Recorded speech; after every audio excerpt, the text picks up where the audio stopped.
On the glittering streets of Las Vegas, ruthless gunmen overpower defenseless victims and haul away a motherload of cash. Following a trail from exotic dance clubs to the tranquil suburbs, authorities finally put down the reckless robbers.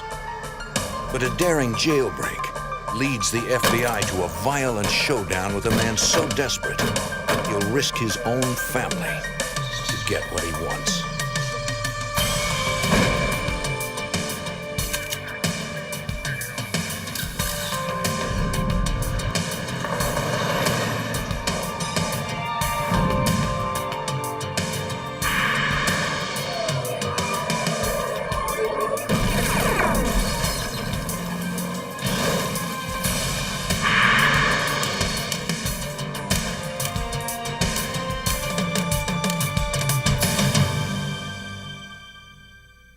In Las Vegas, a gang of robbers target an ATM repository and hit the jackpot.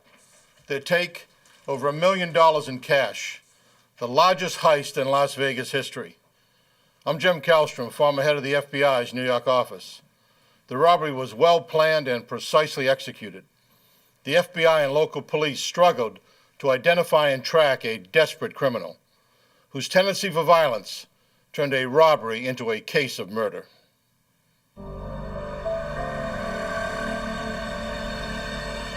Las Vegas, a gambler's paradise, where even criminals sometimes try their luck.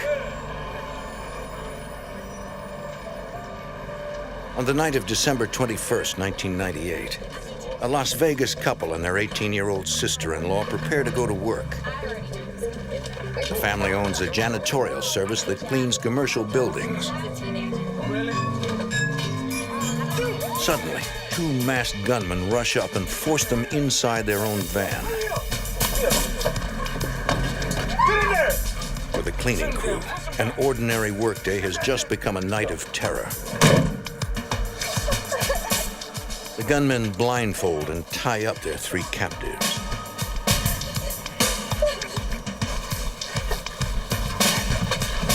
Boy, shut her up! What are you looking at? Sit still. Sit still. Don't move. They can hear the gunman talking to a female accomplice on a radio. Let's go. Let's go. Car 2, are you in position? The gunmen seem to know the janitor's routine.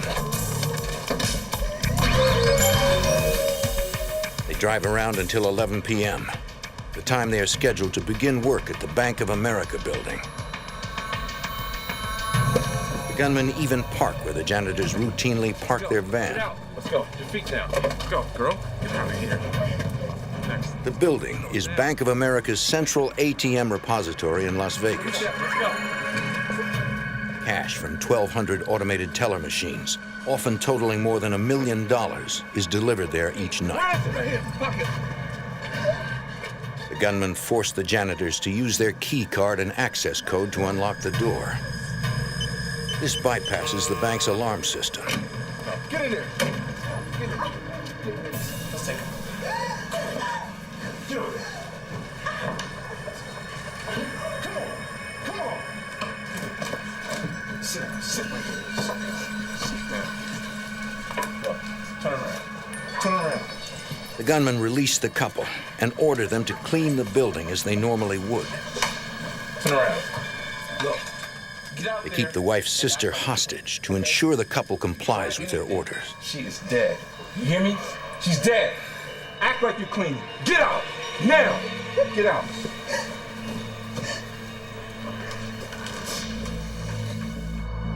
At 11:30 p.m., an armored car arrives to pick up the night's cash deposit. Following a standard security protocol, the two guards first call the bank security company to ask if there have been any unauthorized entries. We're checking out the parking lot. The only thing. The alarm company reports that the only people inside are the janitors.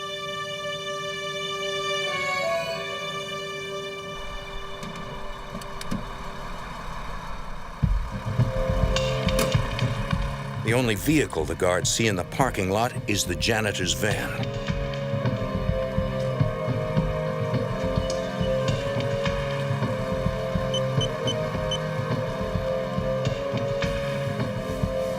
Inside, everything seems completely normal.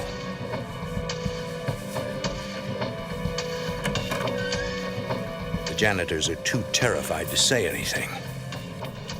The life of an 18-year-old girl is at stake.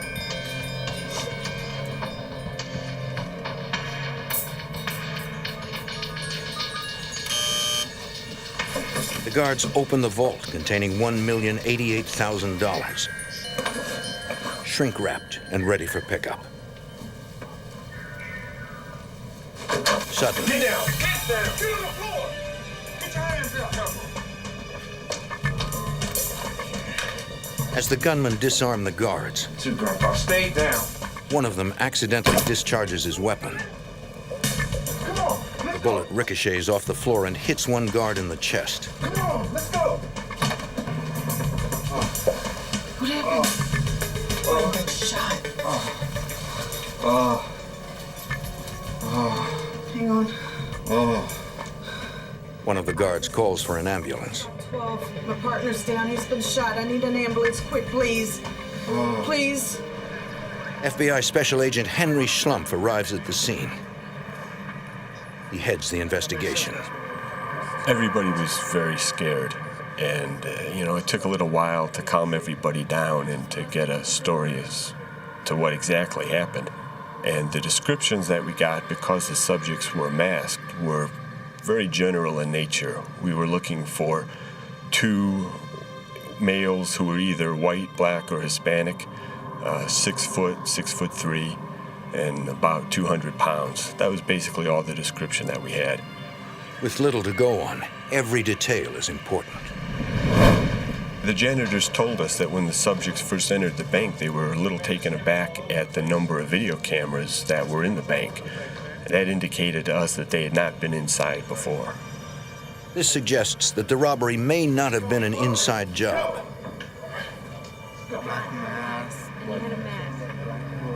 Agents interview a truck driver who witnessed the robbers leaving the depository. Turned over to here, I saw two guys just... The truck driver was making a late-night delivery to a nearby store. He saw two men run out of the depository and throw some bags in the back of a white Chevy S10 pickup truck. And they just took off in that direction. Authorities begin searching for the getaway truck. I put out the announcement for all responding units to look for a white Chevy S10 pickup truck.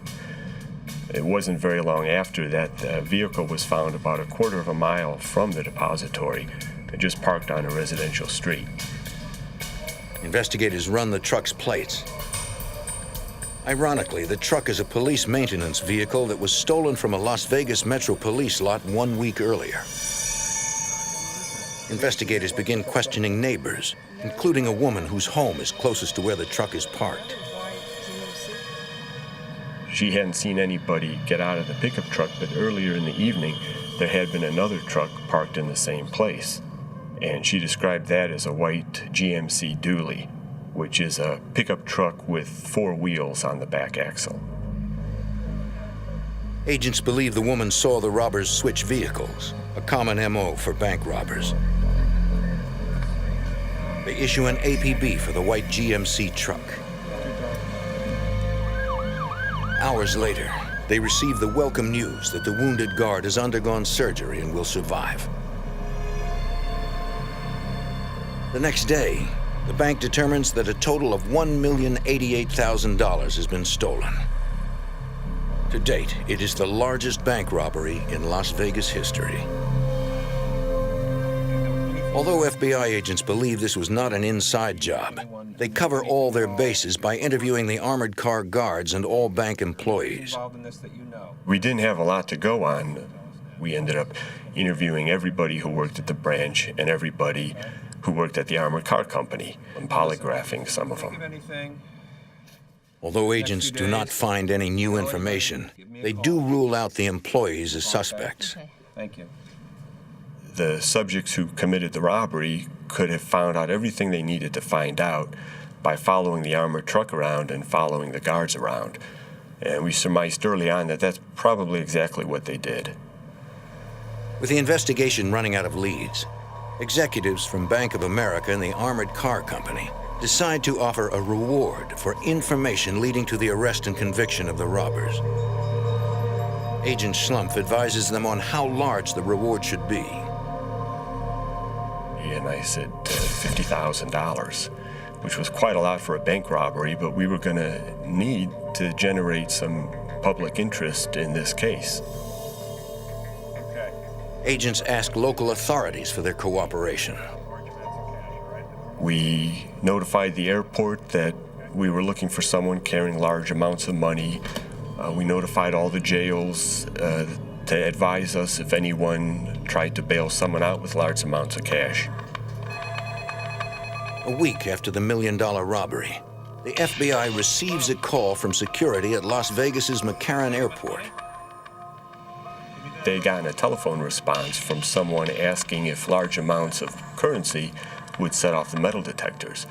And they took the number down on caller ID and gave it to us. Investigators use a reverse telephone directory to find the caller's address. Agents set up surveillance on that address, a home in the suburbs of Las Vegas. There were people going in and out of the house about every half hour. Someone would arrive and someone else would leave. But it's curious, and I'd kind of like to know what's going on.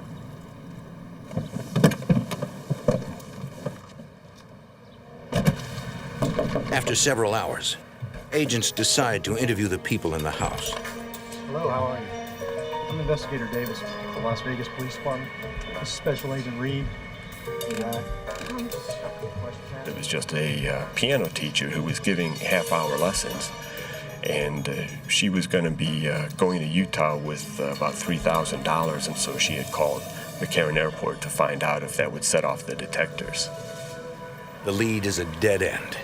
Agents are back where they started. But later that day, a woman responding to the reward poster calls the Las Vegas Metro Police.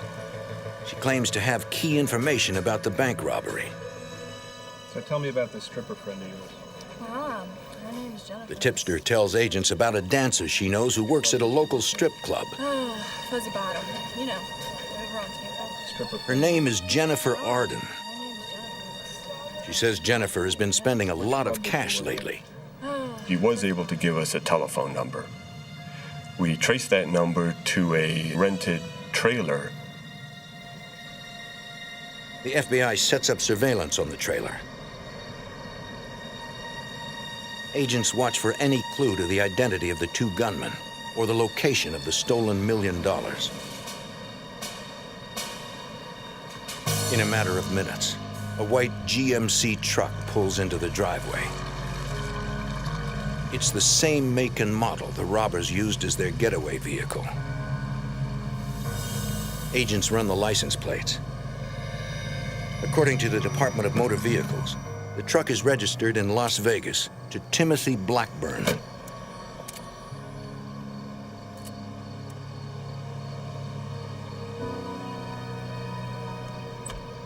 driver enters the house and leaves minutes later.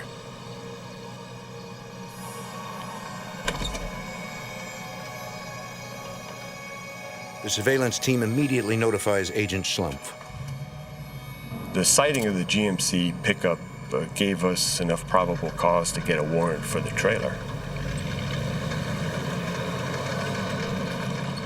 Moments later, a SWAT team surrounds the trailer. To serve the warrant, we brought a lot of people with us because we knew we were looking for armed and dangerous subjects. They had already shot one person. We knocked on the door of the trailer and nobody answered, so we kicked the door open and served the search warrant. The SWAT team finds one man in the trailer. He identifies himself as Riley Bates.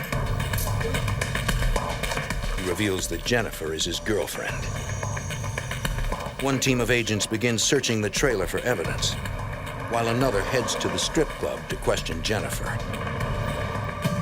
FBI, I'd like to ask you a few questions, please. About what? You've been spending an awful lot of money. the exotic dancer told us that the money was her money that she had made over the past 4 years dancing, and that she didn't know anything about a robbery or anything else. Back at the trailer, agents continue to search for clues. In the bedroom, they find a heavy-duty combination safe. It looks brand new. The trailer was filled with trash, and it was not the kind of place where you would expect anybody with any money to be living. And yet here they had this brand new safe they had bought. What's the combination? Riley claims the safe belongs to his girlfriend, and only she knows how to open it. Find out.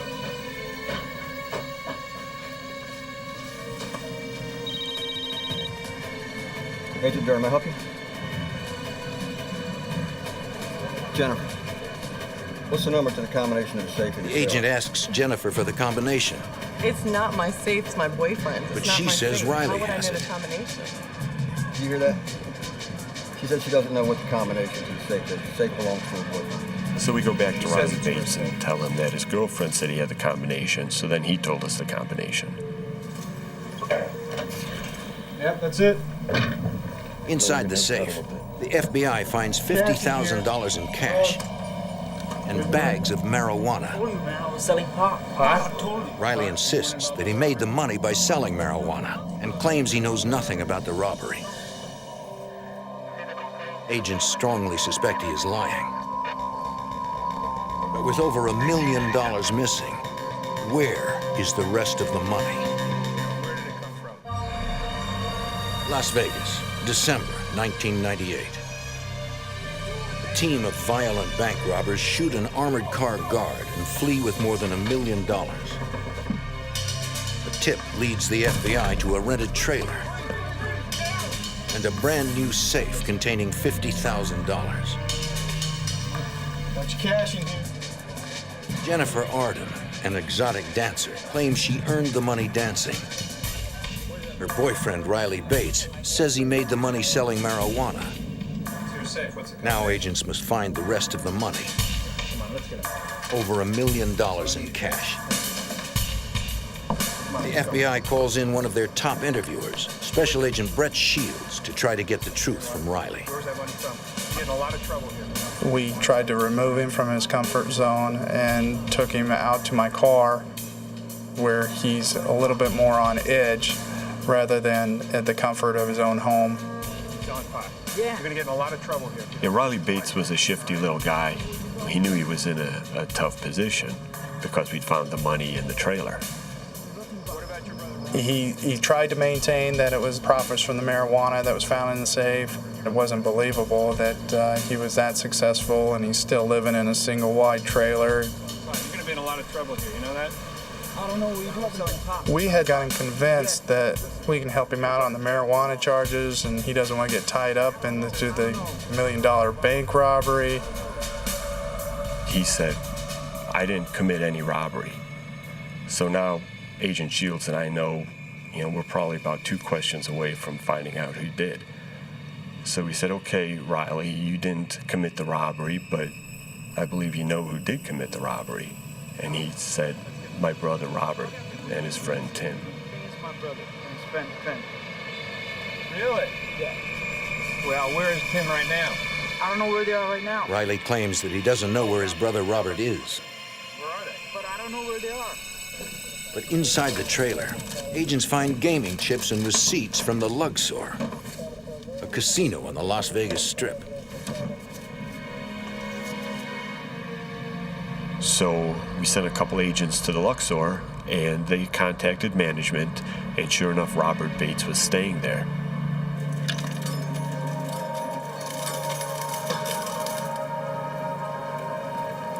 The hotel's head of security tells agents that Robert Bates has been spending heavily, paying for everything in That's cash. located where, sir? That's in the southeast town. You see the types of items that they're purchasing.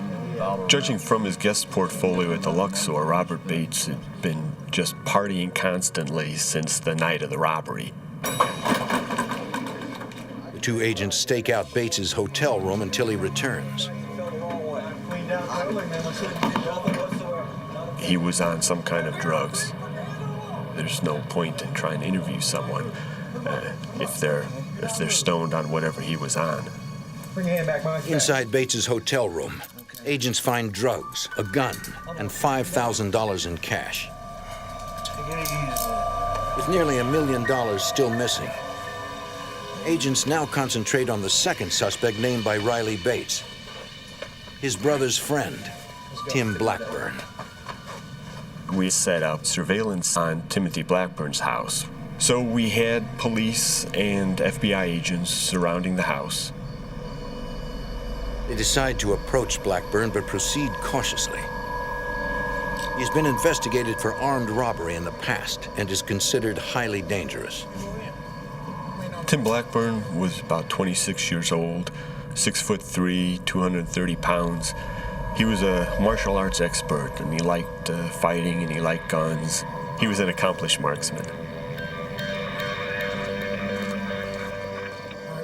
The FBI's criminal apprehension team moves into position. Special Agent Castle Nishimoto is a member of this elite tactical unit. My job was to watch the streets. I knew he was armed, but I wasn't particularly scared at that point because I felt confident that I would be able to spot him, and from where I was watching.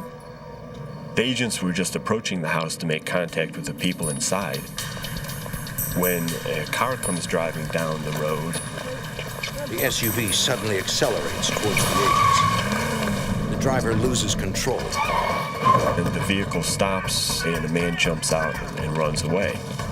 We assumed it was Blackburn who had run out of the car. He was jumping the fence, the walls in the back of the house and so forth, and trying to get away. And so from that point on, we began to search the area. The driver of the vehicle is Blackburn's sister-in-law. Authorities take her into custody. The FBI and Las Vegas police launch a house-to-house search for Blackburn.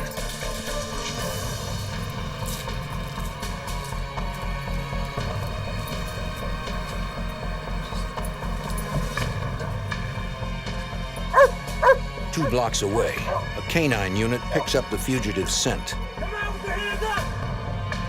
You got me. Come on out! You got me. Well, lift your hands! Don't make me sit down. Come on! Blackburn was found by a canine unit hiding under a deck in someone's backyard. He had a mask and he had an ankle holster. Fortunately for the canine officer, the holster was empty. Nothing in it, man. Blackburn had lost his gun jumping over fences. Hands behind you. Back. Sorry, we got him. We'll take him inside for questioning. I don't have him. We're gonna find this. Investigators search the suspect's home while agents question Tim Blackburn and his wife Sophia. Because I know that you know what's going on. I know that you know where the money is. Can you tell us where the money is now, where it's been put? They offer Blackburn a reduced sentence if he will admit to the robbery. I don't have any money. If you don't see it, it's not here. He refuses. Investigators continue to search the house. An evidence response search is very methodical. It's not just everybody running around to where they think something might be hidden. Everything is photographed first, and then the search progresses room by room, and then the outside is usually done at the end. They find some flex cuffs, like were the same type that the janitors had been bound with, and they found some walkie-talkies and some other surveillance equipment.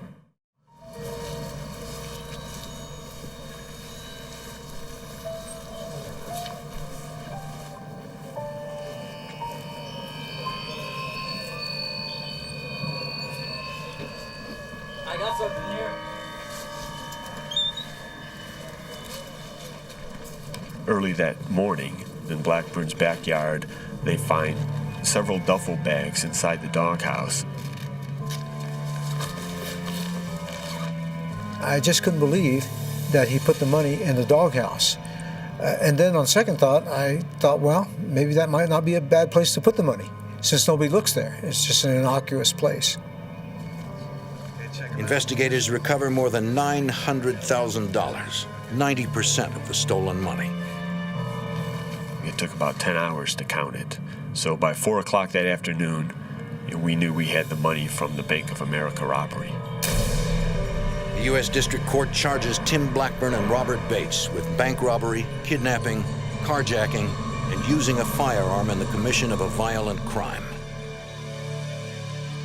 They are held at the North Las Vegas Detention Center. But the FBI's work is unfinished. They believe that Blackburn and Bates were not working alone. We knew that there was probably someone else involved in the robbery, that it was too much logistically for only 2 people to do. You know, your husband was... Agents suspect Sophia Blackburn might be involved because her story does not seem credible. I was at the house several times to talk to Sophia Blackburn. Sophia claimed to have no knowledge of the robbery, and in fact, she provided an alibi for Tim Blackburn on the night of the robbery. She said she was with him the whole night. She couldn't account for the money that they found or the other items that were in the house.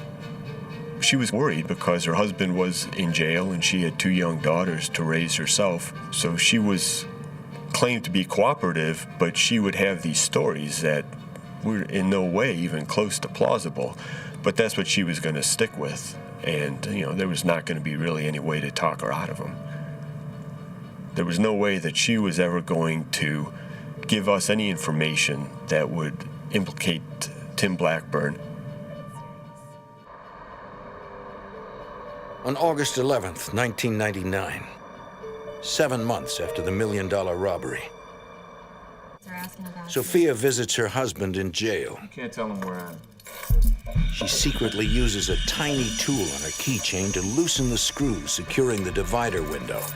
That's good. So my babies are doing all right, huh? Babies are great. As the visiting room guard leaves to escort a prisoner,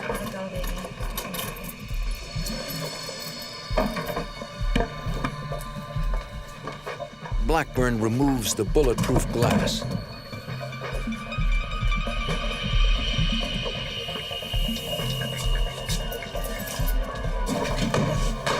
Tim Blackburn climbed through the window and dived into the sally port. The one door closed and the second door opened before anybody realized what he had done. As soon as the second door opened, he was just climbing over everybody in the sally port and he ran outside.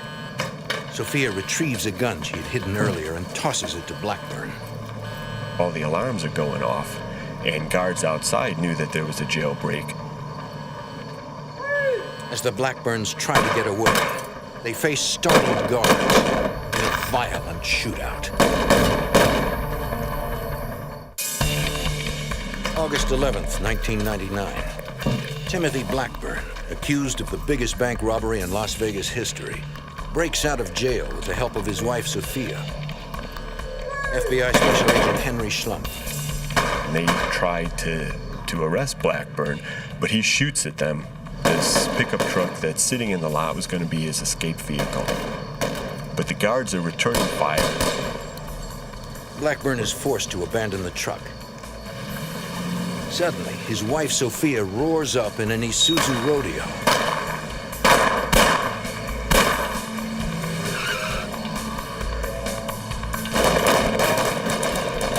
In a matter of seconds, they are out of range. It was hard to believe that Blackburn had actually escaped from the jail because although a lot of people want to escape from the jail and many attempted, very few actually get away. But it just pointed out again how unpredictable Blackburn was. Looking for leads, FBI agents Henry Schlumpf and Brett Shields tracked down the suspect's relatives. Blackburn was going to have to go someplace to get some help. Agents check out an apartment building where Blackburn's sister-in-law lives. Parked out front, they find the same Isuzu Rodeo used in the jailbreak. They run the plates and discover it belongs to Blackburn's wife, Sophia. We see the truck in the parking lot. So now our heart's racing just a little bit more. Adrenaline's pumping. Since he was in federal custody, it falls under the U.S. Marshal's jurisdiction as well. So I called some Marshal friends of mine. We're sitting on this truck not knowing if he's going to come back out to this truck, and we're going to have a confrontation right there before the marshals get there.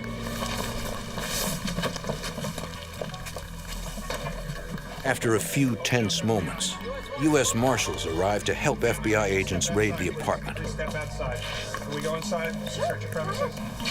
But Blackburn isn't there. Or may have been used in the commission of a crime. Agents ask the fugitive's sister-in-law where Tim Blackburn is. She says she doesn't know. This could be extremely They ask why serious. Sophia's Isuzu is there and not her own car, which authorities know is a Nissan Pathfinder. I'll be sad for you. She claims it's in the shop, but her story does not check out. Agents suspect Blackburn is on the run with her Pathfinder.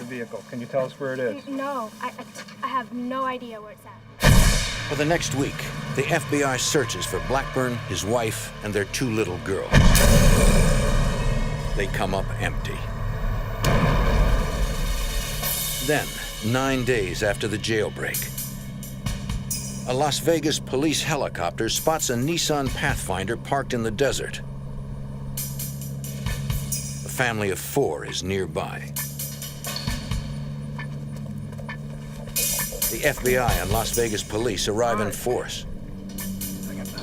Now we have no shot. Special Agent Castle Nishimoto leads the FBI SWAT team.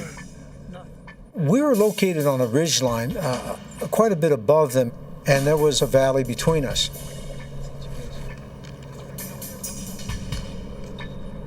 We can see some people about half a mile away, too far away to identify them.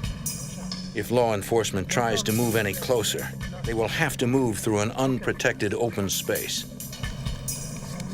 We had to keep our distance from these people, because if it was Blackburn, he is a marksman. Nevertheless, Agent Schlumpf daringly volunteers to drive down for a closer look. It did take some courage, because the only coverage he had would have been the snipers. And they had at least 300 or 400 yards shot, as I recall.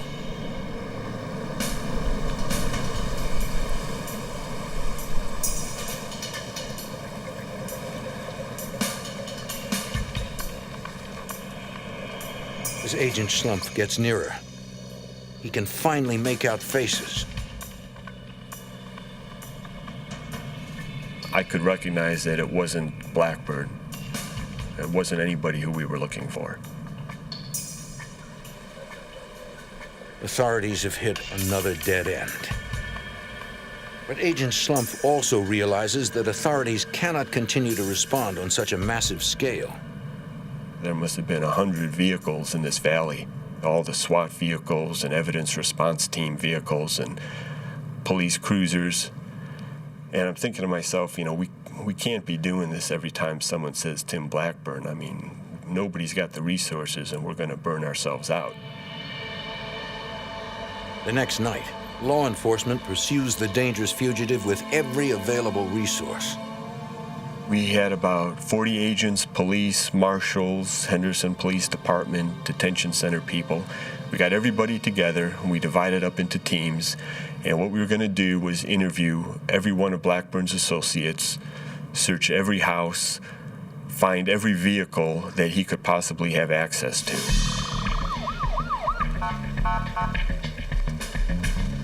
U.S. Marshals tell the FBI they have spotted the fugitive. We arrive right as they're taking down what they believe is Tim Blackburn. I could tell right away it wasn't Tim Blackburn, it was his brother. His brother is a younger, slightly smaller version of Tim Blackburn, very similar in appearance. As we're IDing him, what we notice is that his driver's license was brand new. He had just gotten it the day before. So we asked him, well, what happened to your old license? Open the hood. Blackburn's brother claims he lost his license. But agents suspect he gave it to the fugitive to use as a fake ID. In the car, agents find a note from Tim Blackburn. In it, he asks his brother to get him some money. A man who once had $1 million in his possession now needs a loan to survive. We decided to arrest him for aiding and abetting a fugitive. So that's what we did. We arrested Tim Blackburn's brother. Authorities also arrest Blackburn's sister-in-law for lying to federal authorities when she said her Nissan Pathfinder was in the shop. With two of his family members in custody, agents develop an ingenious plan to lure Tim Blackburn into the open.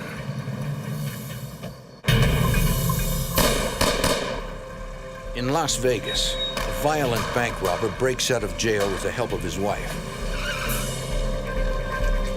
After 3 days of eluding authorities, agents decide to turn up the heat on the dangerous fugitive. One of the people we wanted to talk to that night was a close friend of Blackburn's who worked as a bouncer at a local gentleman's club. Most people who knew Blackburn either liked him or were afraid of him, and neither opinion was really conducive to providing information to us. His friend was really no exception. He didn't want to tell us anything, but eventually what he told us was that Tim Blackburn had called him at the time he was escaping. Blackburn had called up and said, I'm out, and this friend could hear the sirens and stuff in the background. You're the last guy that we know of. So I told this friend, you are the last person who Tim Blackburn talked to that we know about, and I think he's going to call you again. And when he does, we want you to tell him that we've arrested his brother and that the people who have assisted him are going to have to pay for what they did to help him. This putting pressure on Blackburn was an effort to try to get him to realize he couldn't really escape, to get him to turn himself in wherever he was at. The next morning, this friend called me up and told me that, sure enough, Tim Blackburn had called him again and that he had told him that I'd arrested his brother and his sister-in-law. And, I asked him what did Blackburn say, and he just said he was mad. 2.5 weeks after the jailbreak, FBI agent Henry Schlumpf learns that Blackburn may have returned to Las Vegas. I got a phone call from a Las Vegas SWAT officer. He had just met someone who gave him some information regarding Blackburn's whereabouts in Las Vegas, which to my mind was doubtful. I doubted Blackburn was in Las Vegas. But I asked the officer to ask this fella if he knew the names of Blackburn's daughters. And sure enough, this informant did know the names, so at least we knew he did know Blackburn. The informant claims Blackburn is staying at a motel that caters to long-term guests. Agent Schlumpf and 2 Las Vegas SWAT officers rush to the location.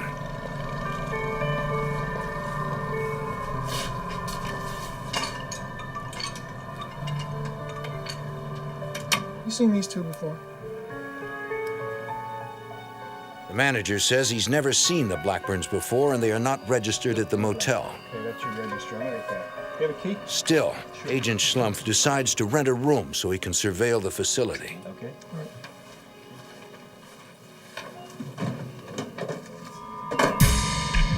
SWAT officers call in the license plates of every vehicle in the parking lot. None of them are reported as either stolen or owned by any of Blackburn's relatives. The motel tip is beginning to look like another false lead. The FBI does not give up. They begin checking every apartment. So what we decided to do was to perform a ruse. We would have a complex security guard just start knocking on doors and notifying the residents of noise complaints. I'm there watching, and the door opens, and Sophia Blackburn comes out to talk to the guard. I couldn't believe it. There she was. She looked happy and smiling and well-rested, better than I'd ever seen her. She did not look like she'd been on the run for 17 days. Suspecting that Blackburn is hiding in the apartment, Agent Schlumpf calls for immediate backup. The criminal apprehension team in Las Vegas SWAT arrive within minutes. SWAT responded right away. More agents came. and a lot of patrol units, marshals came. And what we did was we started evacuating the complex. Every apartment was evacuated except, of course, for the one where we thought Blackburn might be. And then we did what we do in 99% of our fugitive cases. Our criminal apprehension team placed a call into the apartment. I need to talk to Timothy Blackburn. What they do is they tell the person in there, look, we know you're there. You're surrounded. There's no way that you can get out. So come on out. We just want to find a nice, peaceful way to end this whole thing. So I'm waiting for Blackburn to come out, and I'm deciding, where are we going to take him? Back to the jail he escaped from or to a different facility? And that was my mindset. If he was in there, he was going to come out. But he doesn't. Agent Slump, he wants to talk to you. The apprehension team person was on the phone, and she says he wants to talk to you. Hello, Tim. And sure enough, it was Tim Blackburn. And my job was just to keep him talking on the phone, because as long as he's talking on the phone, he's not shooting anybody.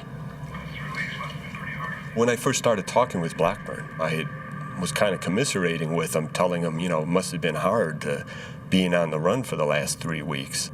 Hey, I took the kids to San Diego. Have you ever been So to San here he Diego? was, maybe 10 minutes from Mexico. And he didn't go there. He came back to Las Vegas. Agent Slump cannot understand why Blackburn has returned, but is even more concerned that his children may be with him. Why don't we just talk about... Then his worst fears are realized. He hears the 2 little girls laughing in the background. There's children inside the room. Repeat, there's children inside the room. The SWAT team set up outside the apartment, and they were there to initiate a hostage rescue if Blackburn turned violent and started hurting any of the people in the apartment, Sophia and their 2 little girls. He says, Henry, I don't suppose you can just let us go. And I told him, I can't do that. I'm not going back to jail, man. I'm not going back to jail. Look, I don't want my kids to visit me in jail. Tim was set on not going back to jail. He said he just wasn't going to go back. And, after shooting a guard, there's no way any of that is going to go away. Slump worries that Blackburn may be suicidal. Hey, Tim, it's time to come in, buddy. Authorities now face a dangerous scenario. A hostage barricade situation involving an armed man, his wife, and 2 small children. Look, I'm not going back, man. That's just it. I'm not going back to jail. I'm not going back. The FBI and police SWAT teams surround a motel just off the Strip in Las Vegas. A violent bank robber has barricaded himself inside one of the apartments.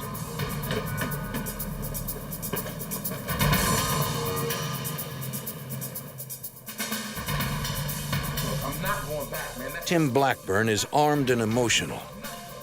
Inside the room with him are his wife, Sophia, and his 2 daughters. Oh, you came back? FBI agent Henry Schlumpf tries to talk the desperate man into surrendering. Come on out. Although negotiators are present, Blackburn refuses to talk with anyone but Agent Schlumpf, who months earlier had arrested him for bank robbery. I'm not going back to jail, man. I don't want my kids to visit me in jail. Agent Slump pleads with both Blackburn and Sophia to let the children leave the apartment. Slow it all down. Sometimes I talked with Sophia and sometimes with Blackburn. It seemed like maybe we were getting a little farther ahead talking with Sophia, but then when we take a break and she talked to Blackburn, we kind of have to start over again. He had a lot of influence with her, because he's her husband. She was afraid that if she were to leave with the children, that Blackburn would kill himself. And, she certainly didn't want that to happen. We'd take breaks, and then I'd call in again. There were highs and lows. Sometimes it seemed like we were making progress. Other times, we took a couple of steps backward.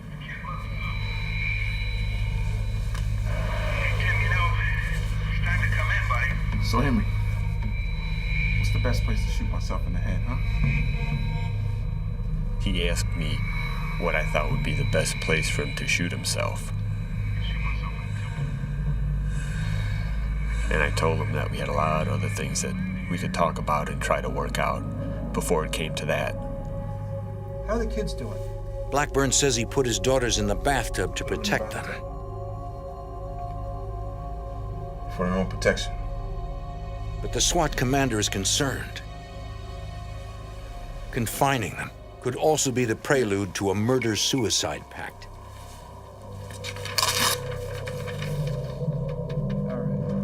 The SWAT team prepares to blow the door in case they need to rescue Sophia and the children. The SWAT team placed an explosive charge on the door, an entry charge, so to be able to breach the door very quickly if they needed to.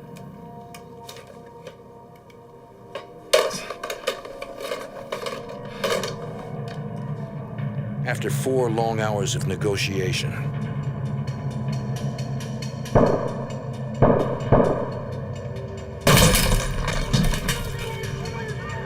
they had to go clear to the back, into the bathroom, to try and rescue the children. And in this case, seconds, fractions of seconds count. They got there just in time to see Blackburn falling down from a self-inflicted gunshot wound.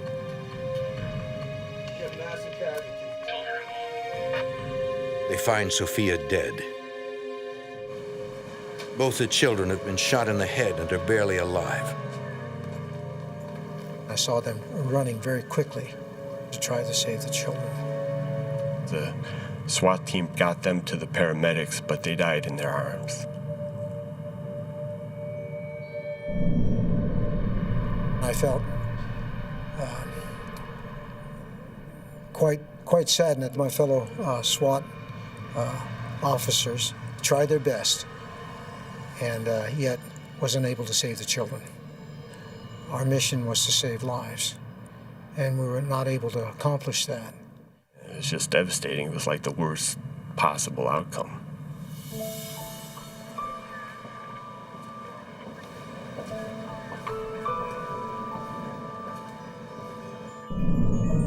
The coroner later determines that the shots that killed Blackburn, Sophia, and their 2 little girls were all fired by Blackburn himself.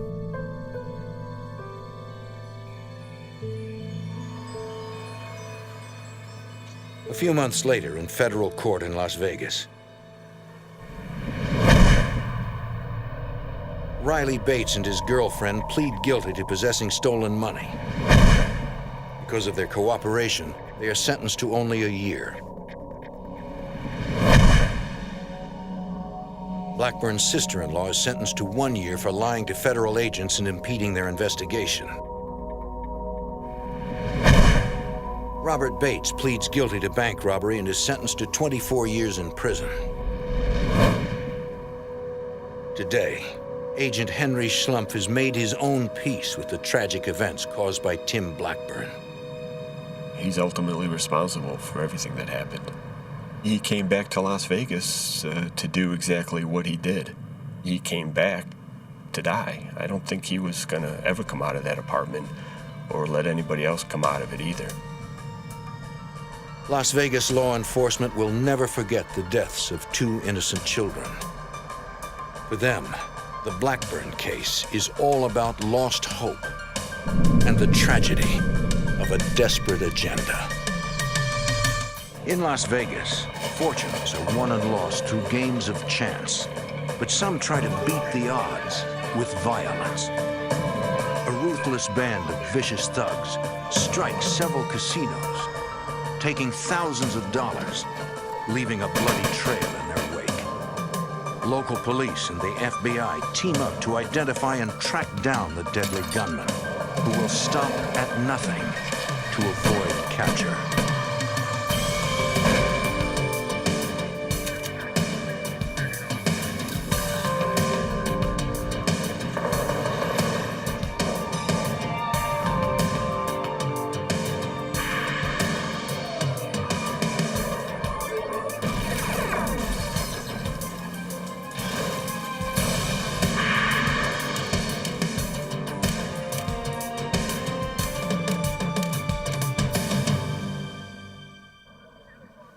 kind of story that Hollywood films are made of.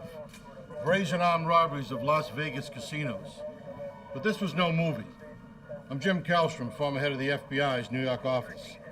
They were a gang of criminal masterminds. They carried automatic weapons and were not afraid to use them.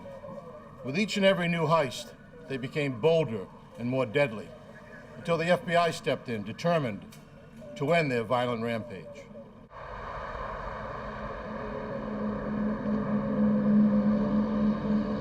Las Vegas, Nevada, September 20th, 1998. It is shortly before noon at the MGM Grand Hotel and Casino.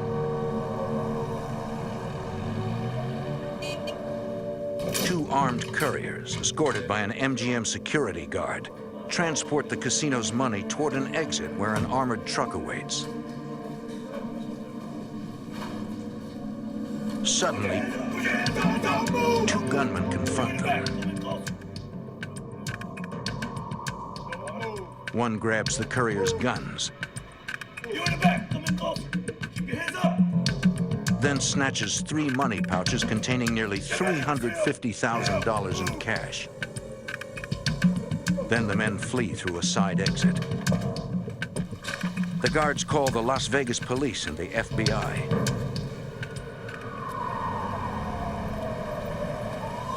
Detectives and agents respond to the casino and interview the guards, who give investigators a rough description of their assailants.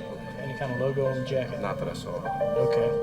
It was two Latinos. I'm pretty sure it was Latinos. What kind of guns were they? They were not The robbers left no physical evidence at the scene. Right. 2 semi-automatic weapons. Right. They were standing like right here, I guess. The MGM, like all Las Vegas casinos, has a vast network of security cameras. FBI agents review video of the crime.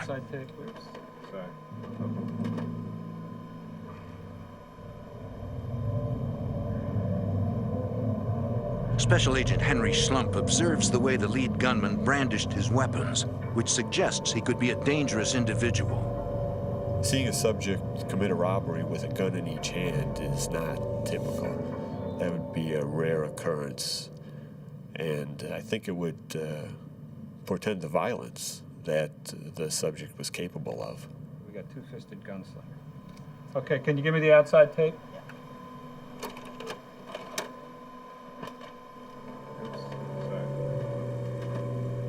They go directly out to the sidewalk, moving down the street. Agents also watch footage captured by the hotel's exterior cameras, which reveals that the robbers fled across the street toward a neighboring hotel. Investigators go to the Hotel San Remo and review surveillance video from their exterior cameras. They see the robbers get into a pickup truck driven by a third man. Stop. But the video cannot provide a viable lead, according to FBI Special Agent Castle Nishimoto. The quality of the film wasn't as such that we could make out exactly the numbers on the plates. We had a few partials on the numbers, but we couldn't see the whole plate. We could only read the first 3 numbers, but we couldn't get the 3 alphabet letters after that.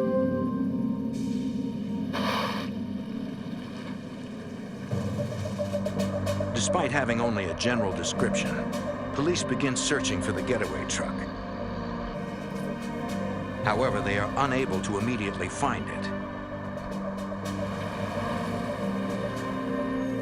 Nearly 2 months later, continued search efforts lead to a break in the case.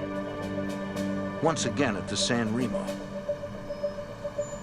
In the casino's parking lot, a Las Vegas Metro Police detective locates what looks like the getaway truck.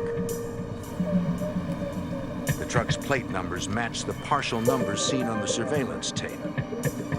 To investigators, it seems the robbers waited for the heat to die down after the robbery, then drove the getaway truck back to the San Remo. The detective runs a check on the vehicle's identification number and discovers it was reported stolen almost 3 weeks before the MGM robbery.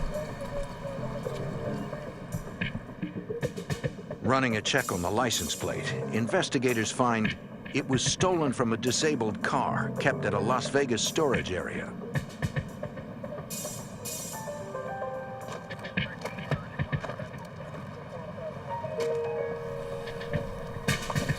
Can I help you? Yes, sir. Investigator Fleetwood. We're looking into some thefts that occurred. The manager of the facility tells the Las Vegas Metro Police detective he knows nothing about the theft. He suggests he speak to the watchman who lives at the storage area, Jose Vigoa. There he is, right there. The manager points out Vigoa in the distance. The detective asks the manager to have the watchman contact him, but Vigoa never calls. Months pass, and the investigation runs out of leads. June 28, 1999, 9 months after the MGM robbery. At the Desert Inn Casino, an armored van is making its rounds collecting cash.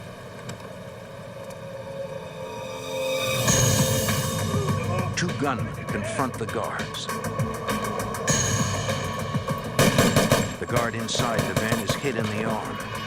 His partner returns fire, but is hit 3 times in the leg. Through their training, the guards know to aim for the chest.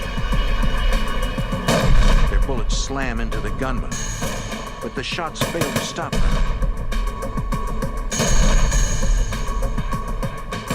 They must be wearing body armor. The guard on the ground manages to get to the safety of the armored vehicle.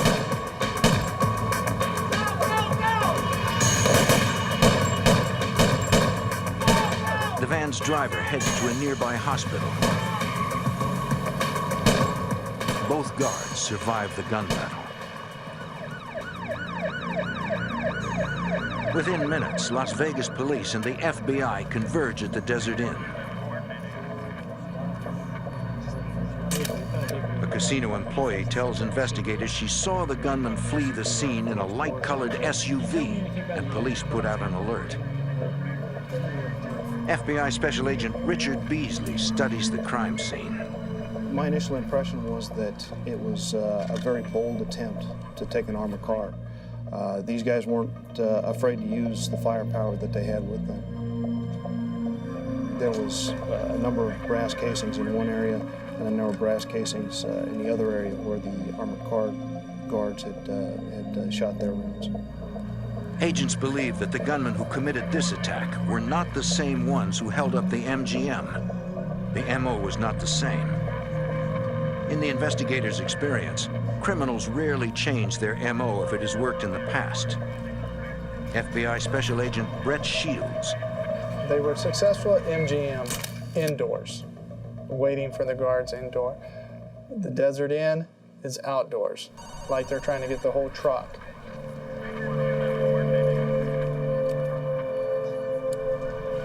10 minutes after arriving at the scene, Agent Beasley gets a call that the getaway car has been found. I'll be right there.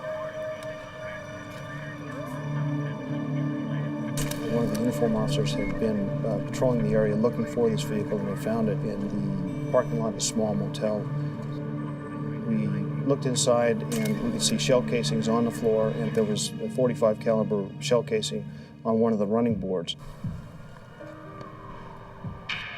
Investigators also find an empty water bottle inside the vehicle. It is preserved in the hopes of recovering DNA evidence from it. Nearby, agents interview a man who says he saw the men who were driving the SUV. There was a witness there that had been walking his dog that had witnessed the exchange of the vehicle.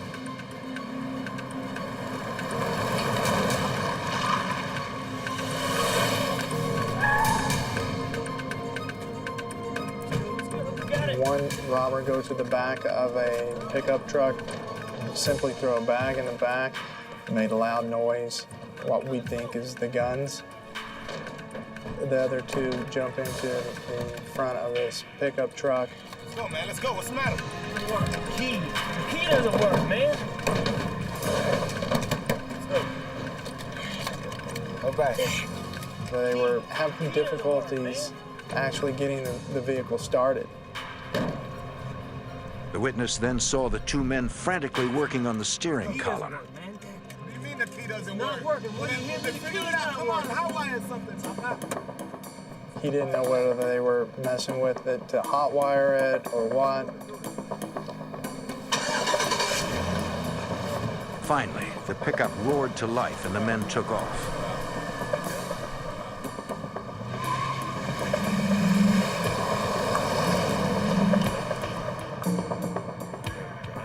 Agents wonder why the robbers had to hotwire their own getaway vehicle. Presumably, they had placed the truck there ahead of time. So why didn't they have the keys? That was strange to us. We couldn't understand why that would have taken place. Then agents notice a pickup of the same make and model parked nearby.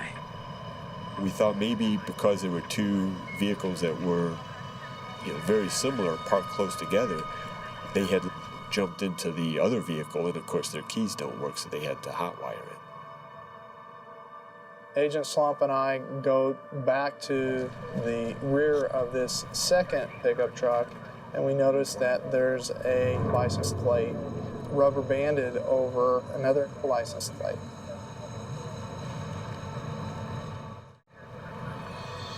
The FBI runs the vehicle identification number on the pickup and discovers that it belongs to an ex-con named Pedro Duarte.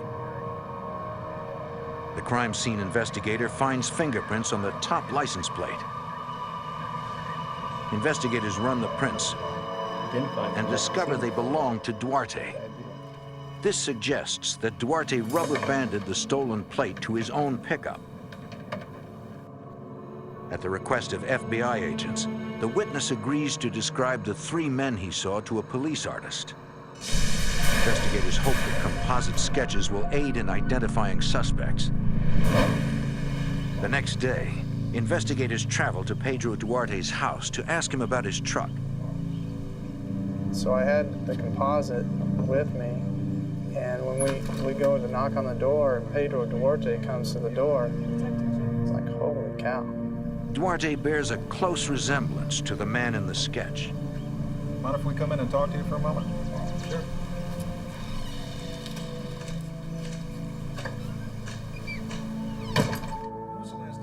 When asked about his truck, Duarte insists that it was stolen. Police records show that it was in fact reported stolen, but that was hours after the attempted robbery at the Desert Inn. His story was that he and his wife had had personal problems, and so he went down just to walk the strip. So he had parked his vehicle and was just walking up and down the strip, and that he had fallen asleep on a bench. Duarte claims that when he woke up, his truck was gone. You know, just nonsense. None of his story was true. He's just cocky as cocky can be, and his English was fine until we started getting to the harder questions, and then no oblate. Duarte suddenly claims he cannot speak English. The Metro Sergeant was even talking to him in Spanish, and he still claimed that he couldn't understand. It was a very frustrating interview. Discrimination. Investigators are convinced Duarte is involved, but are stymied by a lack of direct evidence against him. We still didn't have any answers. I mean, was he up to no good on the strip? Absolutely. Could he have been doing jewelry robberies or purse snatchings or anything else and try to disguise his vehicle and this just be coincidental? Absolutely. Man, I don't know what you're even talking about, man. So we weren't comfortable enough to arrest him at the time. We got nowhere with the interview.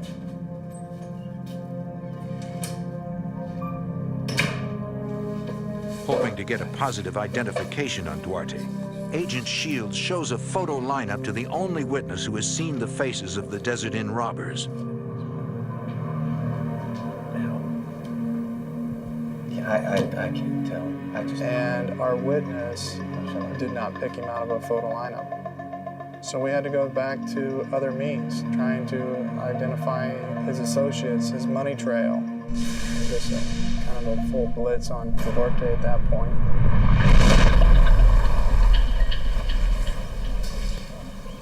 In an effort to gather any incriminating evidence against their suspect, investigators set up surveillance on Duarte.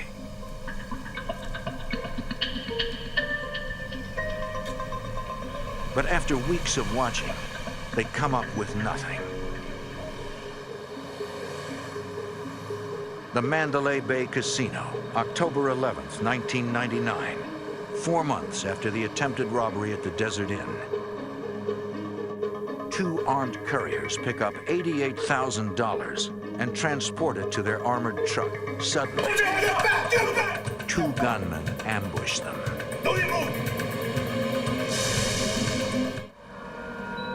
In the fall of 1998, 2 gunmen execute a brazen robbery inside Las Vegas's MGM Grand Casino, taking almost $350,000. Now, a year later, couriers collecting money at the Mandalay Bay Casino are under attack.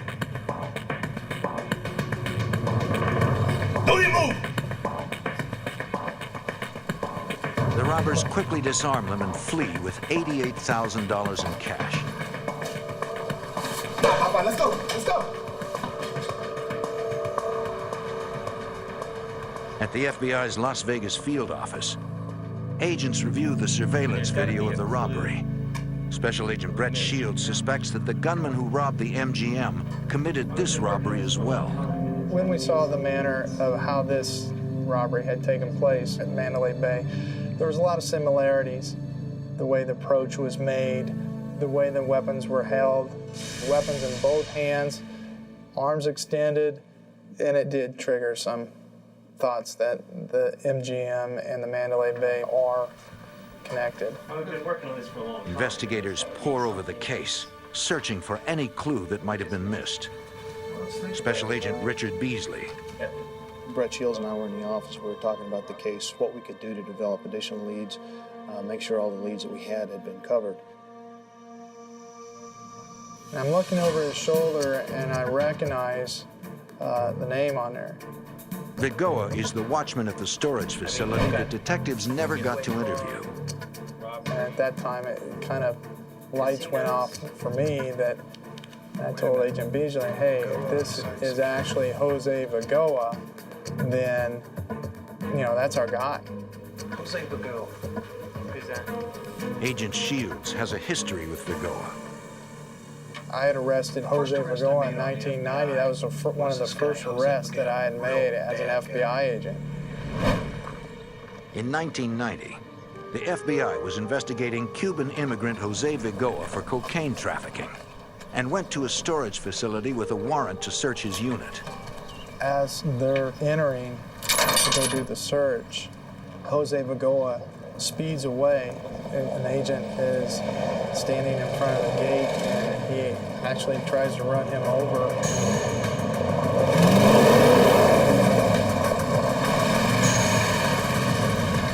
That's his personality, you know, that's just the type of person that he is, that he's not going to be taken by the police without a fight, and no respect for life or anybody but himself.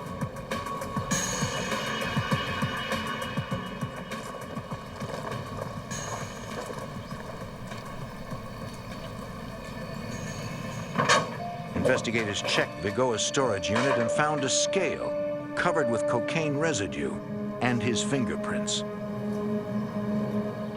He was later convicted of drug trafficking and assaulting a federal officer. He served 6 years in prison for his crimes.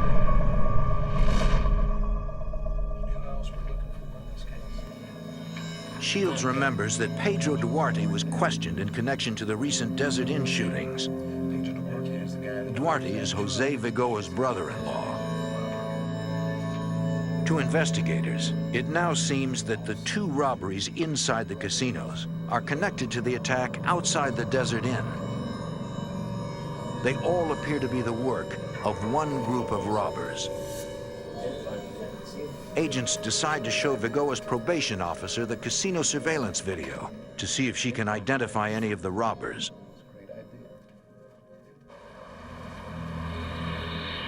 The next day at the FBI office, Vigoa's probation officer watches surveillance tapes of both the MGM and Mandalay Bay robberies. She says one of the gunmen resembles Vigoa, but can't make a positive ID. Disappointed but undeterred, agents put Vigoa under surveillance.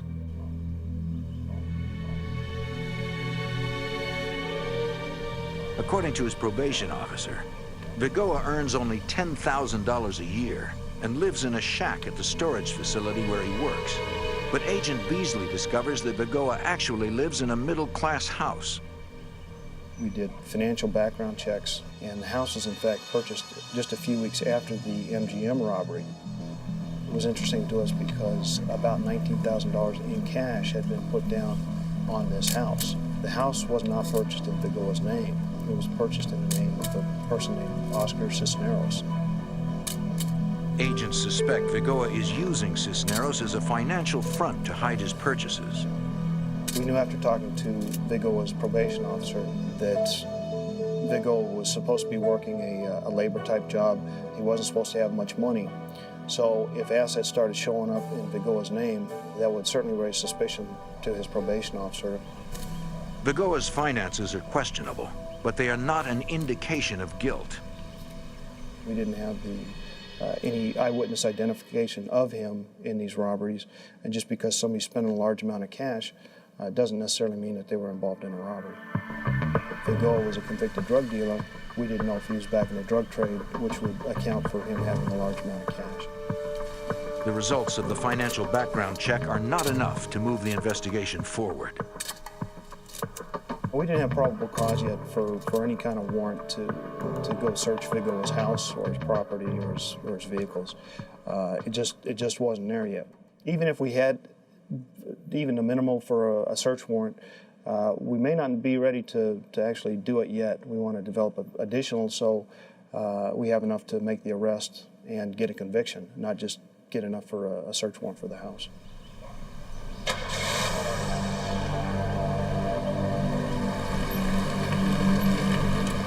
Agents continue to watch Vigoa.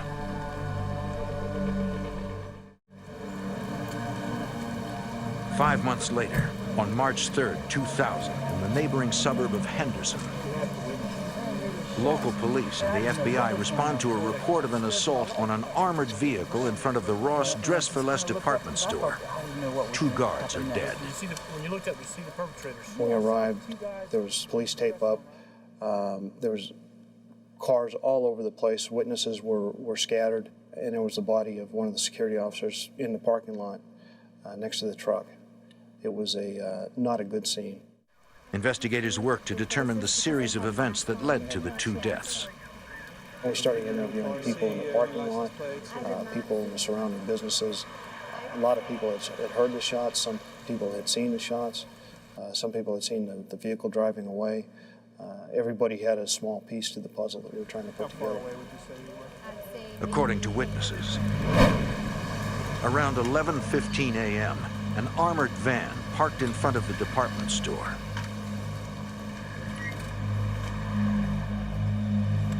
One guard went inside to pick up the store's deposit,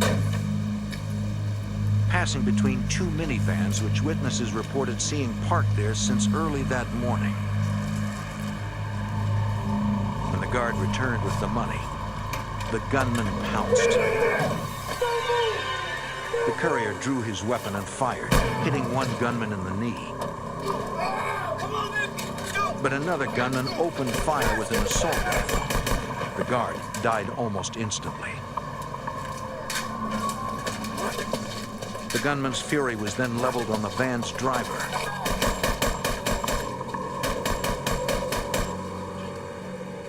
The lead gunman grabbed the money bags. All three men made their escape in what witnesses described as a beige sedan. Their total take was less than $5,000. The amount of violence used in that crime was just incredible. The number of rounds that were fired and the brutal cold-bloodedness that these security officers were killed was just uncalled for. The details of the attack lead agents to believe this robbery was perpetrated by the same group they are currently investigating. The lying in wait, the attempt on the armored car, the high-power weapons, the shots fired, it all matched with the Desert Inn attempt. A crime scene technician processes the minivans used by the robbers, but he is unable to recover any evidence that could help identify them. As investigators continue working into the early evening, they experience a moment of unexpected and chilling sadness.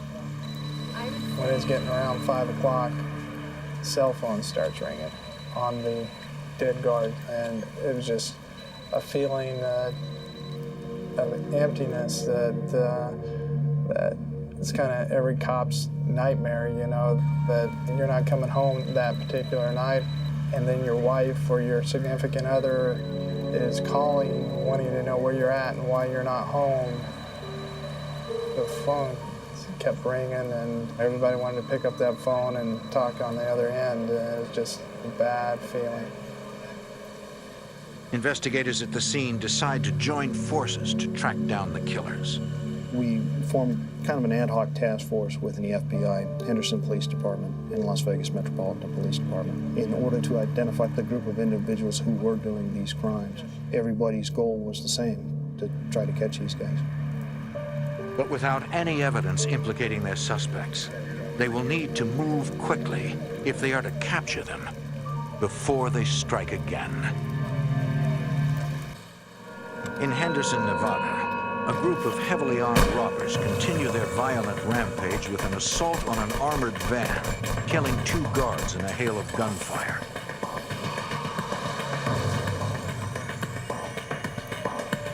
A few hours after the attack, police locate the robbers' abandoned getaway car in a parking lot. FBI Special Agent Henry Schlumpf investigates. We got there, we could see there was blood in the driver's seat of the vehicle. Witnesses to the robbery had reported that one of the gunmen had been shot. A crime scene technician collects the blood as it may become valuable later as DNA evidence. Agents run the plates on the getaway car and the vans left by the killers at the scene of the robbery and find that they were all stolen from a rental car lot. The task force is unable to definitively identify suspects in the robbery, but they are confident it is connected to a string of similar heists over the past 18 months. Those crimes have been tied circumstantially to ex-cons Jose Vigoa and Pedro Duarte, Vigoa's brother-in-law. But without any hard evidence implicating the pair, the investigation stalls. June 3rd, 2000, 3 months after the Ross killings, the Bellagio Hotel and Casino. It's shortly after 6 a.m. Casino employees are counting money in the main cashier's cage. This is robbery!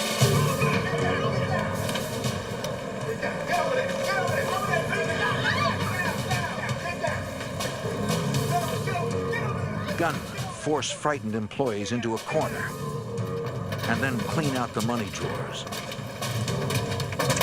Don't move!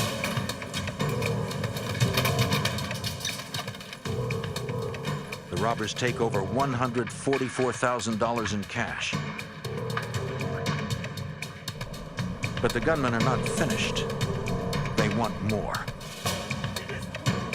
They target a nearby change booth. This time, the robbers allow the cashier to leave. They steal an additional $10,000. The security guard notices the fleeing cashier on a surveillance camera and zooms in for a closer look.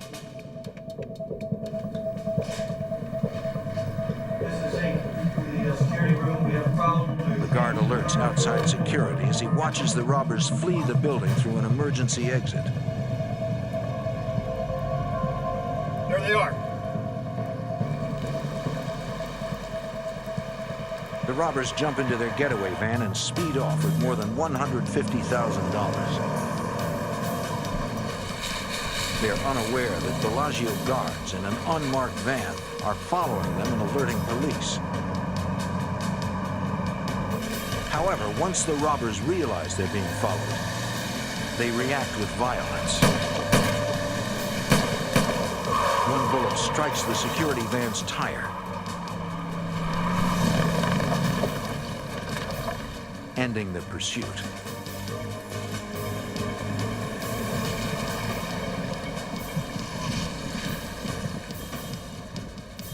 Fortunately, none of the guards are injured. They provide police with the make, model, and license plate number for the vehicle. When FBI Special Agent Brett Shields hears the details of the heist and the robbers' violent escape, he is convinced it is connected to their suspects. It shows the mentality of these guys that they weren't going to get taken. They were going to shoot it out, they were going to run, they were going to do everything they could to get away. At the Bellagio's security office, agents ask Jose Vigoa's probation officer to watch surveillance video of the crime, hoping for a positive ID.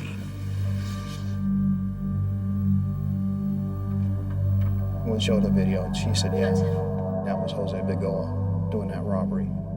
Sure. I'd swear to it. This is the break agents need to bring in Vigoa.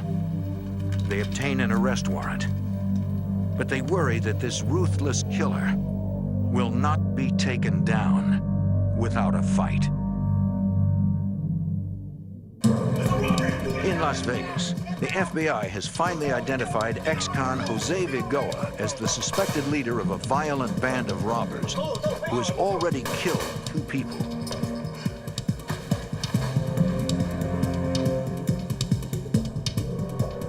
Agents obtain an arrest warrant for Vigoa and move to apprehend him. FBI Special Agent Brett Shields. They had a vehicle in front. The Metro SWAT team was going to pull up, exit the vehicle, and take him down at gunpoint. The SWAT officers got out and aimed their weapons at him. I pulled around the SWAT vehicle. He and we're side by side, and I'm actually showing him my credentials, and he's acting like, who are we? And the vehicle in front of him wasn't close enough to his vehicle, so he was able simply to pull out and to proceed.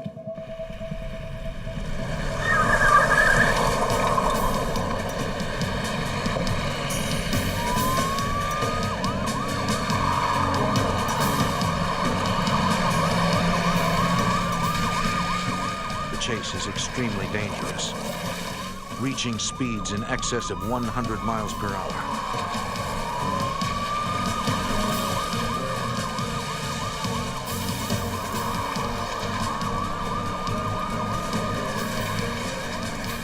The suspect refuses to slow even for a second.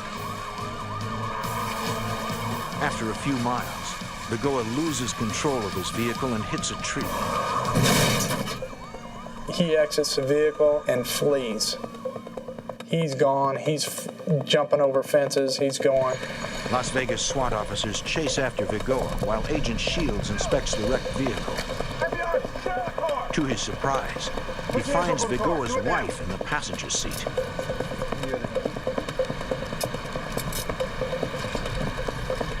She's taken into custody, but is later released when investigators determined she was not involved in her husband's crimes. In the back seat, Agent Shields finds Vigoa's daughter. His wife is in the vehicle along with his little girl. Total disregard for them. Doesn't care that he's leaving them to face the police and all the weapons that's going to be drawn on them. He's taking care of himself. SWAT officers finally catch up to Vigoa and take him down. I arrive right as he's getting picked up. He's just arrogant. You can't touch me. I'm the man. So I said, well, we can touch you, and basically told him this. It ends here. I mean, he's not going to see the light of day again.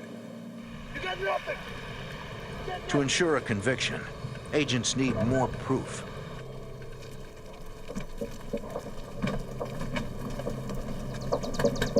Police, open up! It's the police, open the door! Armed with a search warrant, they enter Vigoa's house and find nearly $100,000 in cash, but no evidence directly connecting him to any of the robberies. With Vigoa in custody, FBI Special Agent Richard Beasley moves in on Oscar Cisneros, Vigoa's financial frontman. We needed to talk with Cisneros about the assets that were in his name being used by Vigoa. We identified ourselves and told him that Jose Vigoa had just been arrested for the Bellagio robbery and that we needed to talk with him about his relationship with Vigoa and these robberies that have been happening in Las Vegas. I told him that we also wanted to search his house, and Oscar said, that's fine, I'll talk with you and you can search my house. Good, thanks. So right there on the hood of my car, he executed a consent to search form, which gave us his permission to search his house. Yeah, you can go ahead and come on in. Investigators search while Agent Beasley and a Henderson detective question Cisneros. Appreciate you bringing us in here. I wanted to ask you about this house and this guy. Look, I've known him for a long We time. talked with Oscar about his relationship with Vigoa, about the assets that had been put in Cisneros' name on behalf of Vigoa, and where the money had come from in order to purchase those assets. Cisneros told us that he was just doing a friend a favor. It wasn't his money, but he wanted to help his friend out. We asked him if he'd had any contact with Vigoa in the last several weeks. He said, yeah, Vigoa brought over some money a few days ago. He didn't know where the money was from, didn't know how much it was, and it was kind of in repayment for him being a good friend to put these assets in his name. Agent Beasley pressures him, but Cisneros says he knows nothing about any crimes. Again, he was very calm, collected. He claimed not to know anything about anything. He was just trying to work hard and pay his bills and support his family and just live a normal life. In the bedroom, investigators find a box full of cash. Suspicious, but not incriminating. A lot of hundreds, 50s, 5s, 10s. So, where did you get this from?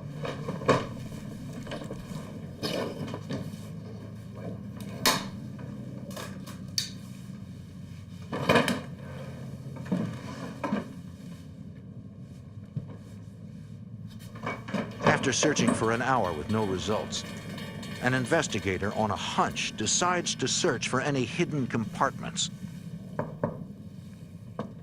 I've got something here.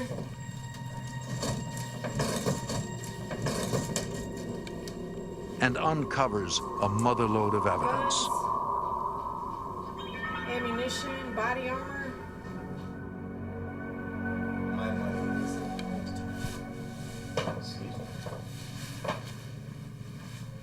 Agent Beasley talks with the searchers. And they said, Rich, we found it. We found a secret compartment in his closet. Appears to have everything in it that's going to be what we've been looking for. The agent needs to know if the items in the closet were used in the robberies. So I immediately went back where Oscar was sitting. I said, Oscar, we found it. We found your closet. What's going to be in there? He kind of sighed. He looked down. He said, the guns, everything. So at that point, I knew that he was going to be more of a player than what I thought he possibly could have been. The agent asks him about a scar on his knee. So tell me. And I could see the inside of his right knee, and there was like a puncture wound. I got shot. Shot? Where? At Ross. We were just ecstatic. We identified one of the people who had been shot at the Ross, and we were well on our way to solving that killing. All right. How much time am I looking at? He started asking us what kind of penalty he was looking at, what kind of prison time. And we were very honest with him. We told him, you know, we couldn't tell exactly for sure what he was looking at, but it could very well be the death penalty because of the murders with the aggravated robbery. And he continued to ask us more about the potential penalties. Why do you need the death penalty? I could always put in a good word for you. But I mean, you know, you're going to have to help us out here. All right, look. Eventually he confessed to the Ross killings, the Desert Inn attempted armored car robbery, the MGM robbery, the Mandalay Bay robbery, the Bellagio robbery. Okay, the lead guy is Jose Vigoa. That's the lead guy. Based on Oscar's confession, we learned that Vigoa was the ringleader. He was the one who was organizing everything, deciding which hits to do.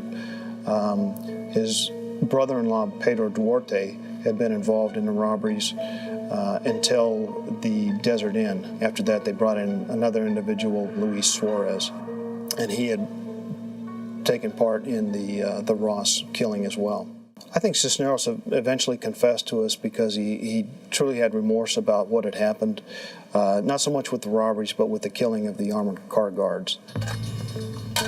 As Cisneros continues to confess, investigators process the evidence in the bedroom. They were taking each piece out, cataloging it, making sure that nothing was disturbed as far as fingerprints or DNA type evidence.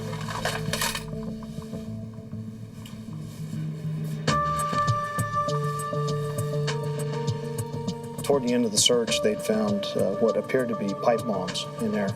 They were 4-inch black PVC type pipes with some type of circuit board attached to them. Investigators confront Cisneros about the bombs, asking if they are real. And Oscar said, no, not really. Didn't really give us a warm feeling that we could rely on what he was telling us. He said, I'm going to ask you one more time, what are these things? He said, oh, we were just playing around. You don't really have to worry about them. It was that point, because of the vagueness of the answers, that we decided to go ahead and evacuate the house and the surrounding neighbors. Agents take the evidence and abandon the house, leaving behind the pipe bombs. We called the bomb squad, and they came in and looked at the devices. They couldn't x-ray them because they were black PVC, and so they made the decision to go ahead and just explode them right there in the bedroom. Based on Cisneros' confession, investigators arrest Pedro Duarte for being the getaway driver at the Desert Inn. Pedro Duarte, warrant for your arrest. Going off this wall.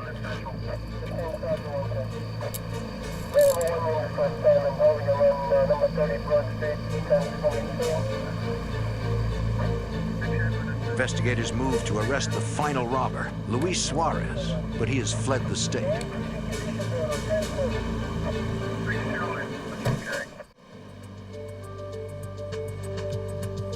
Ballistics experts test the weapons found at Cisneros' house and match them to bullets and shell casings from the Ross killings and the Desert Inn shooting. Experts also find critical evidence against Vigoa. We found Vigoa's fingerprint on one of the bullets inside one of the magazines that was in Cisneros' closet. Prosecutors hold Oscar Cisneros at the Clark County Detention Center and intend to use his testimony at trial against the other robbers. We felt like it was a pretty tight package. We had Cisneros' confession, we had all the physical evidence for the guns and the money and the clothing that we'd found in the closet. So we felt like it was coming together very well. But one event would put the entire case in jeopardy.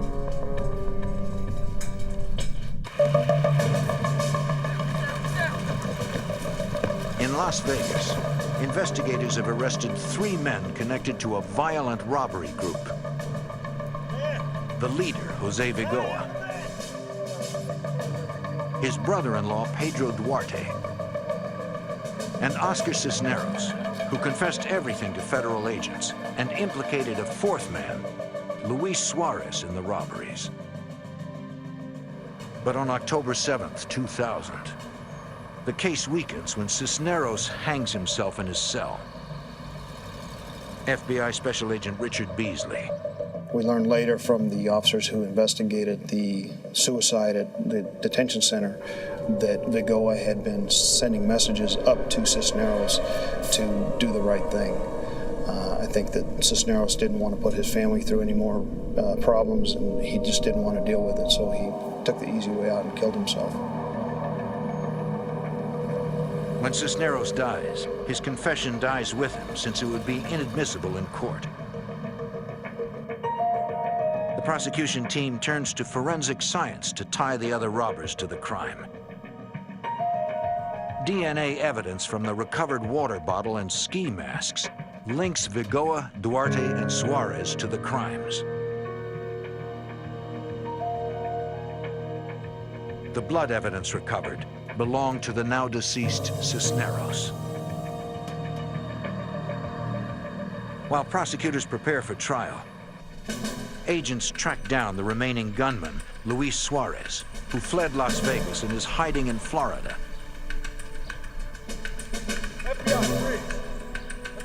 FBI Special Agent Brett Shields. We went down to Florida, discredited all his alibis, and then he was ultimately arrested for this crime.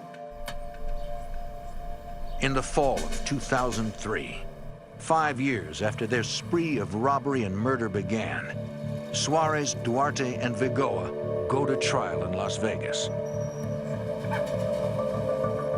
Luis Suarez plea bargains to 1 count of armed robbery and receives a sentence of 6 to 15 years. Pedro Duarte takes his chances at trial and is convicted of 2 counts of attempted murder and other charges. He is sentenced to 16 to 70 years. In order to avoid the death penalty, Jose Vigoa pleads guilty to 2 counts of first-degree murder and 44 other charges. He is sentenced to life in prison without the possibility of parole. It took the combined efforts of 3 law enforcement agencies to bring this vicious gang of robbers to justice. This case was solved not by the FBI, but by the cooperation between the FBI, Henderson Police Department, and Las Vegas Metropolitan Police Department. It was just a great feeling to be able to wrap up a case like this. Obviously, there were many victims, not just the security officers who were killed, but their families and the people inside the casinos and the people who were traumatized watching these armored car robberies go down and the casino robberies. There's a lot of people really shook up over this, and to take these guys out of the mix was a very good feeling. And the next time someone threatens the safety of the citizens of Las Vegas, local police and the FBI will be there to stop them. A small town in Nevada faces disaster. A holiday weekend, 250,000 tourists, and a 1,000-pound bomb that could explode at any second. The device cannot be disarmed. It cannot be moved without detonating. Here we have the all clear. Stand by for For the countdown. FBI, it's a worst-case scenario.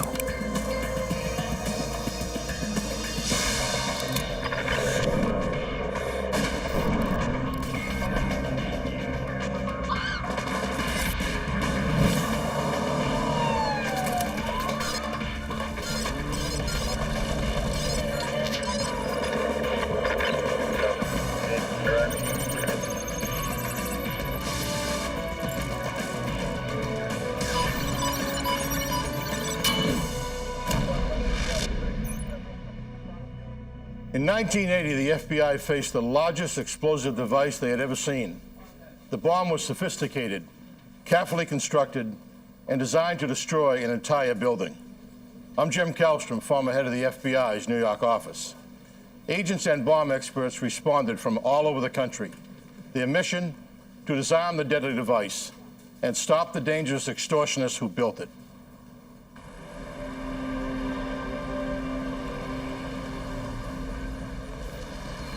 State Line, Nevada is a small tourist town straddling the border with California. The town has just 1,300 residents, the largest industry is gambling. With all that cash lying around, it makes an appealing target for criminals looking to make a big score. August 26, 1980, 5:30 a.m. at the receiving entrance of Harvey's Casino. Two men tell security they're delivering a new copy machine. The security guard gives them directions to the executive offices on the second floor. He has no idea what he has let in the building.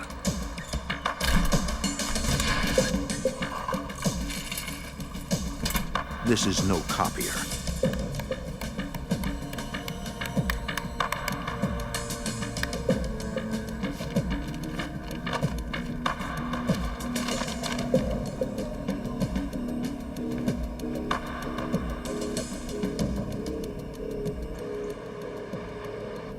Shortly after 6 a.m., a security guard making rounds notices something unusual. The door to the executive office is jammed.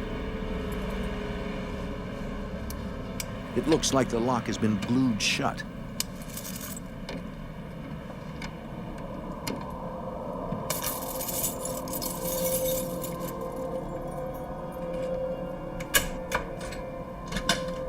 He manages to get the door open. The guard notices a bizarre-looking metal box in the middle of the room. On the floor, he finds a letter.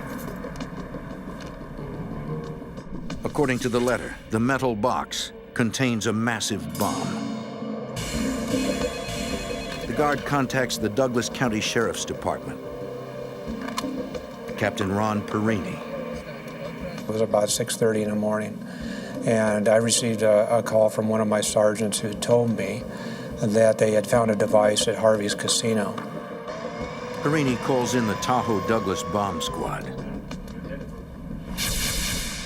The device is huge and made of metal. According to the letter, it contains 1,000 pounds of TNT. That much TNT could blow up everything within 500 feet of the casino. The letter also says the bomb has 3 separate timers, each set for different explosion times. The device cannot be moved. It cannot be disarmed. Unless authorities come up with $3 million in cash, the bomber threatens to blow up Harvey's Casino. He also threatens that if the FBI thwarts this plan, then the bomber will strike the same hotel again. Yeah, this thing was big, and if it was real, and it did go off at that time, none of us would be alive. The complexity of the design and amount of TNT tells law enforcement this bomber means business.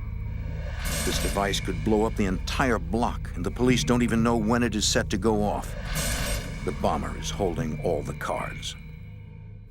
There was no indication from the bomb squad members that this was a false bomb, that it was just a shell.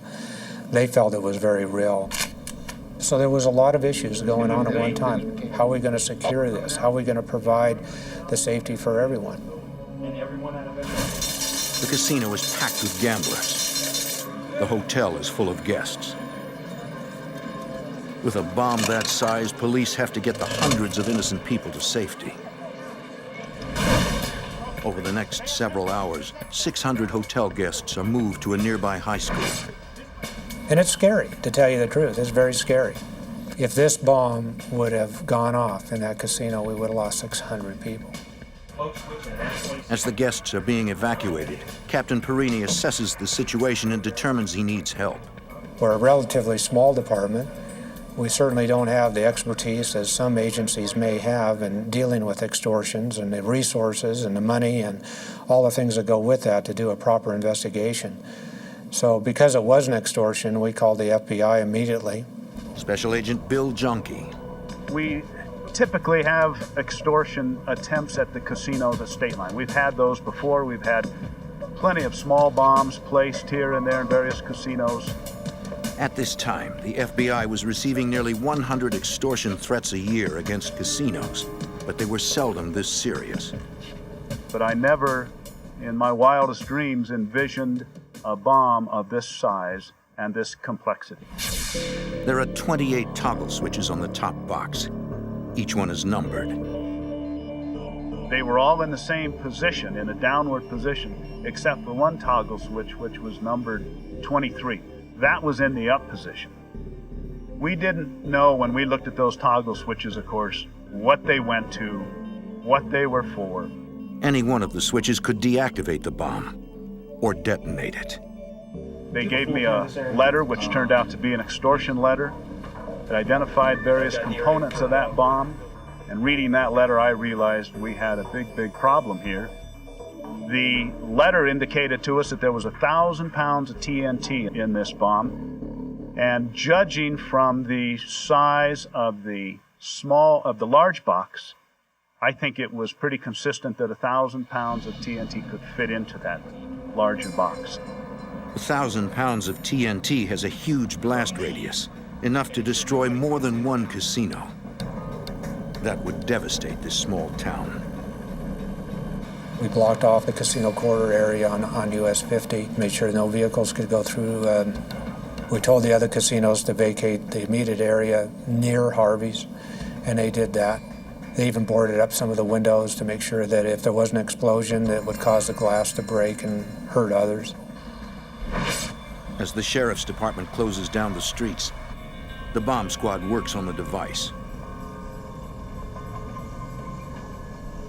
The crew does not wear their bulky bomb suits because nothing could protect them if a bomb this size detonated.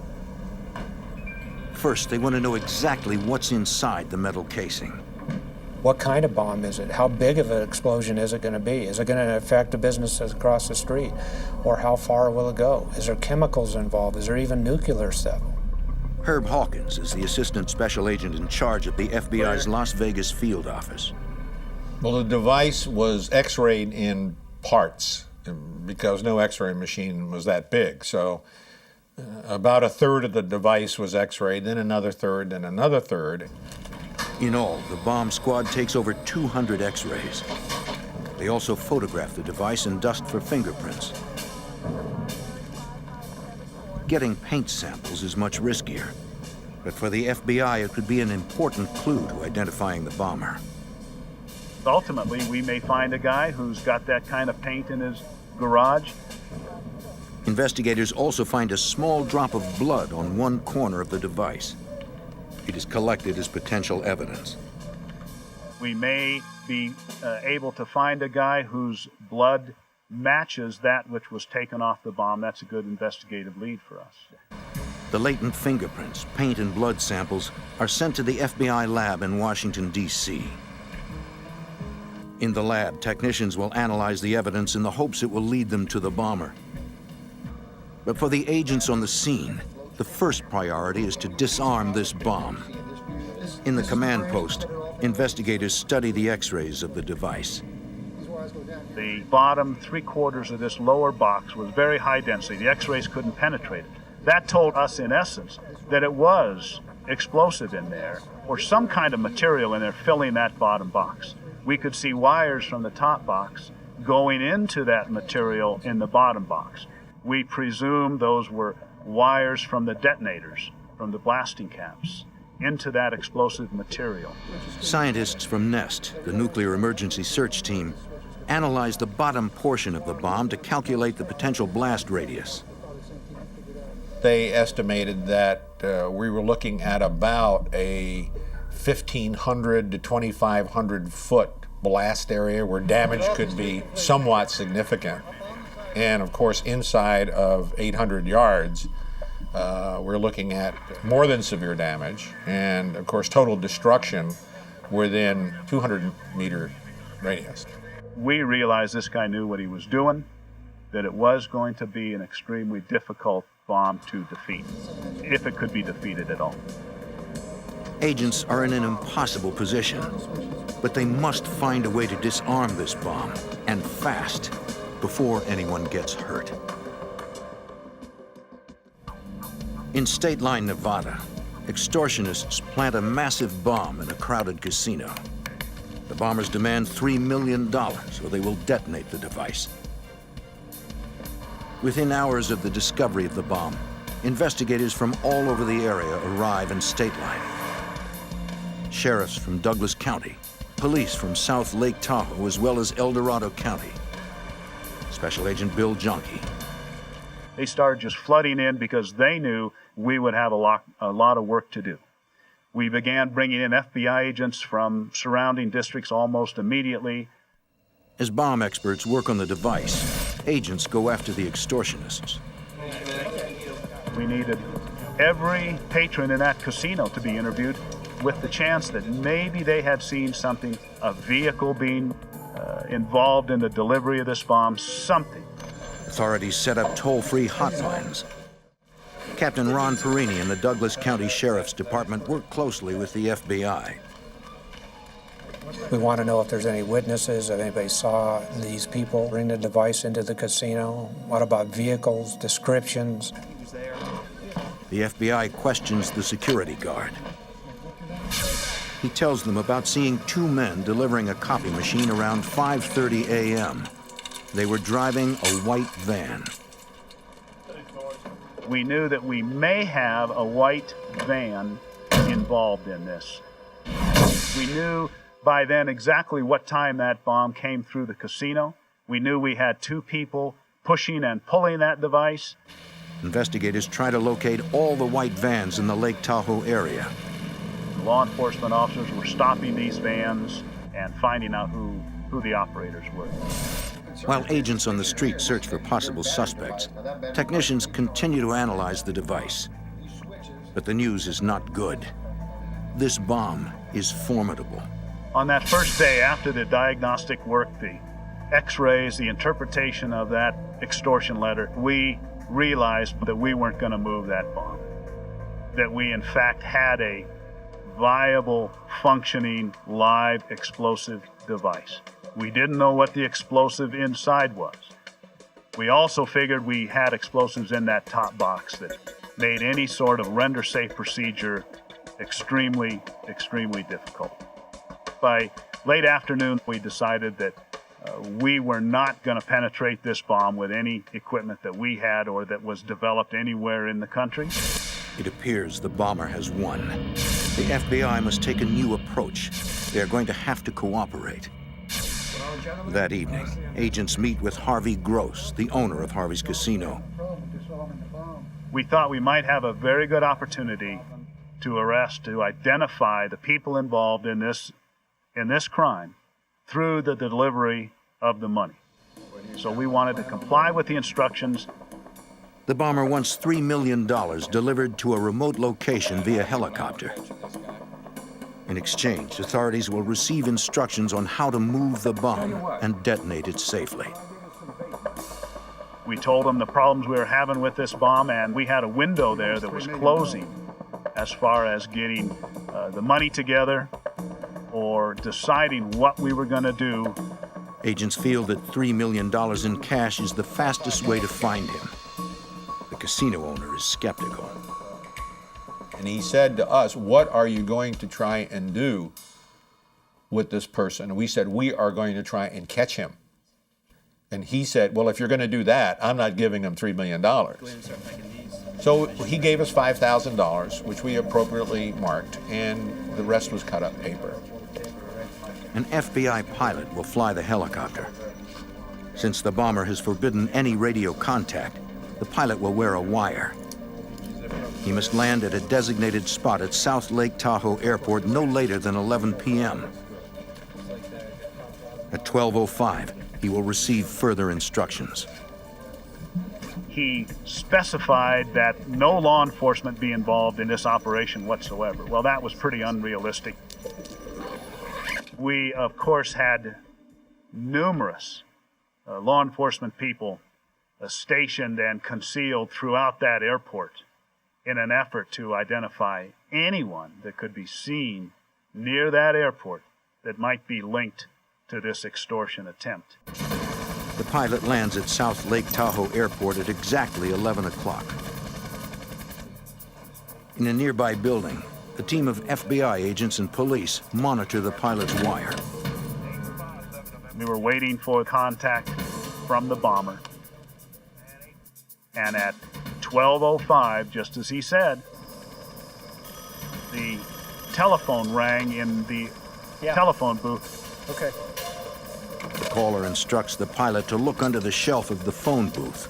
There he will find further instructions.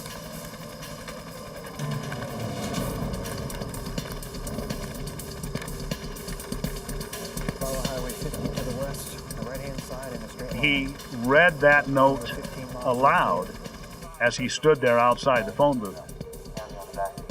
That allowed us to hear and to know what that letter contained, and we immediately dispatched ground units in the direction that he was told to fly. The pilot is instructed to fly west along Highway 50 at an altitude of 500 feet. At some point, he will see a strobe light where he is to land. Not much altitude in the mountains like that. Very, very low, very, very hazardous for a helicopter to be that low at midnight. We were going to do the best we could to provide ground coverage for the protection of our pilot, and also obviously to arrest, to apprehend this perpetrator if that was at all possible. So immediately we had cars traveling westbound on Highway 50 for the sole purpose of either one, encountering the subject or the suspect in this case, or two, ensuring the safety of our pilot.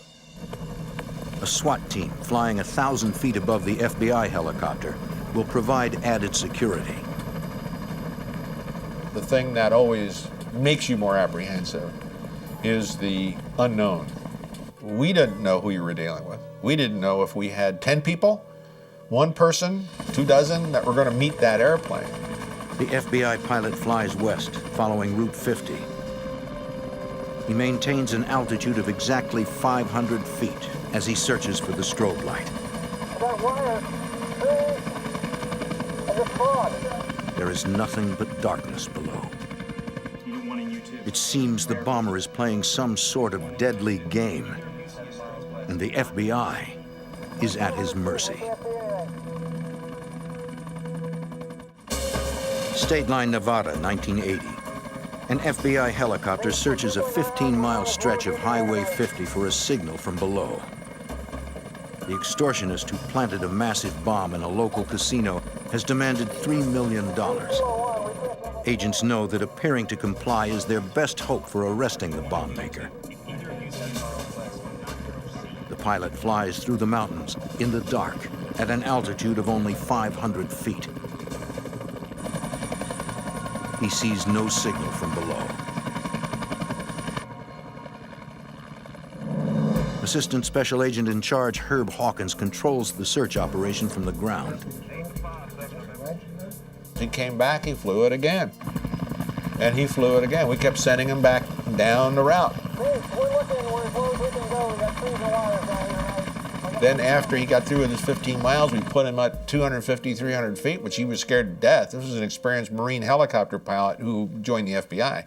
And he's flying treetops, trying to comply with and make this successful. And he keeps calling me, Herb, I got nothing. I have nothing. Everything's quiet, you know. And so I said, okay. Then at 4 o'clock, we brought him back. Stand by. It seems the bomber has won again. All the FBI's attempts to establish contact with him have failed. If he doesn't want the money, what does he want?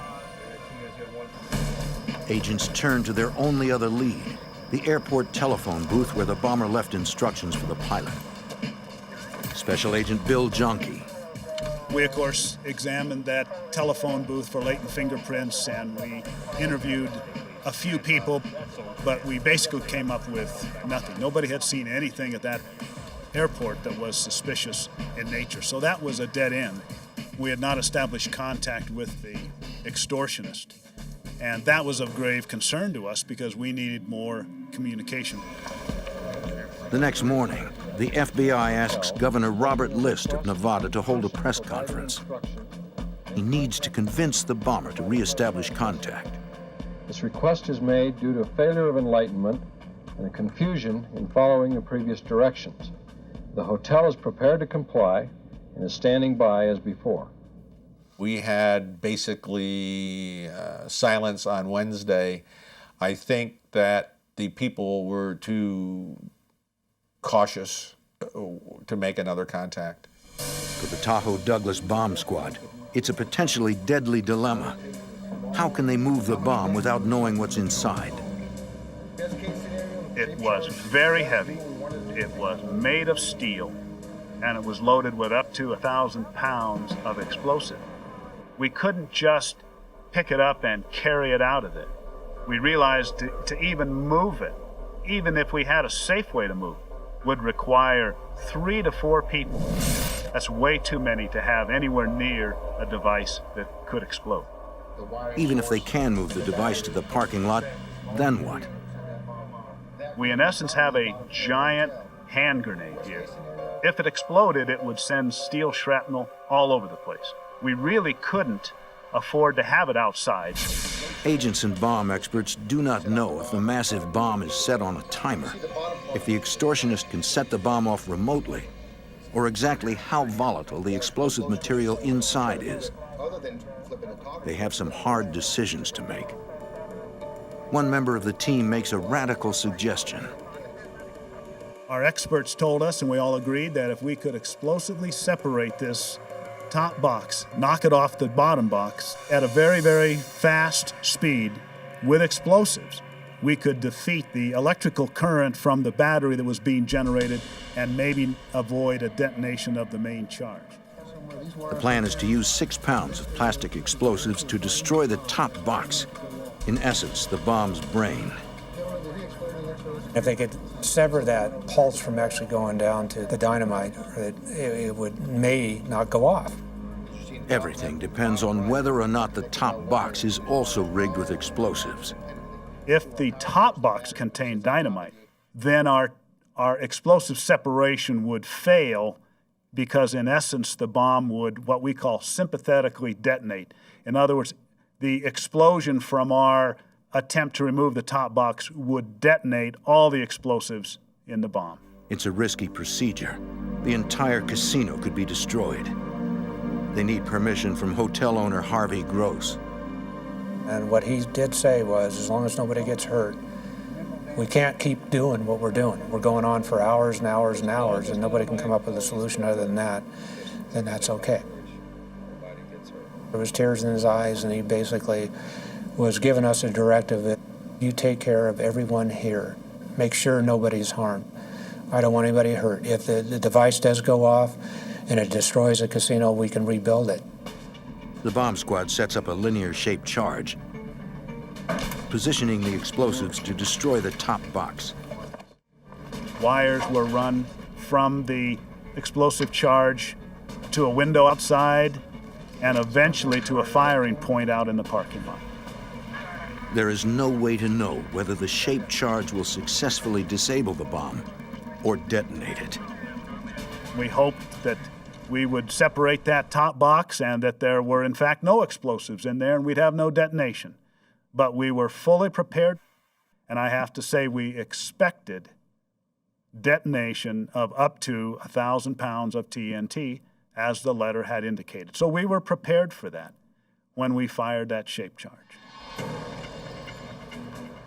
At 3:55 p.m., Sheriff Jerry Maple broadcasts a warning. The disarming attempt is about to begin. Okay, we have the all clear. Everybody stand by. 5, 4, 3, 2, 1. In a casino in Nevada, FBI agents face the biggest bomb they've ever seen. A device packed with 1,000 pounds of explosives. Their only option, blow the control box off the top of the bomb with a small explosive charge. All you to stand by for countdown, please. Special Agent Bill Jonke watches from the roof of a nearby casino. We had high-speed cameras prepared for the detonation. We were watching. We were keeping our fingers crossed. We, of course, could hear over the radio literally the countdown. 5, 4, 3, 2, 2, 1.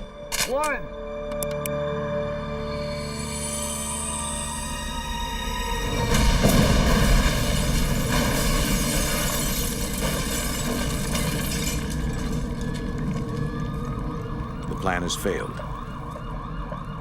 Part of the casino has been reduced to rubble. Assistant Special Agent in Charge Herb Hawkins.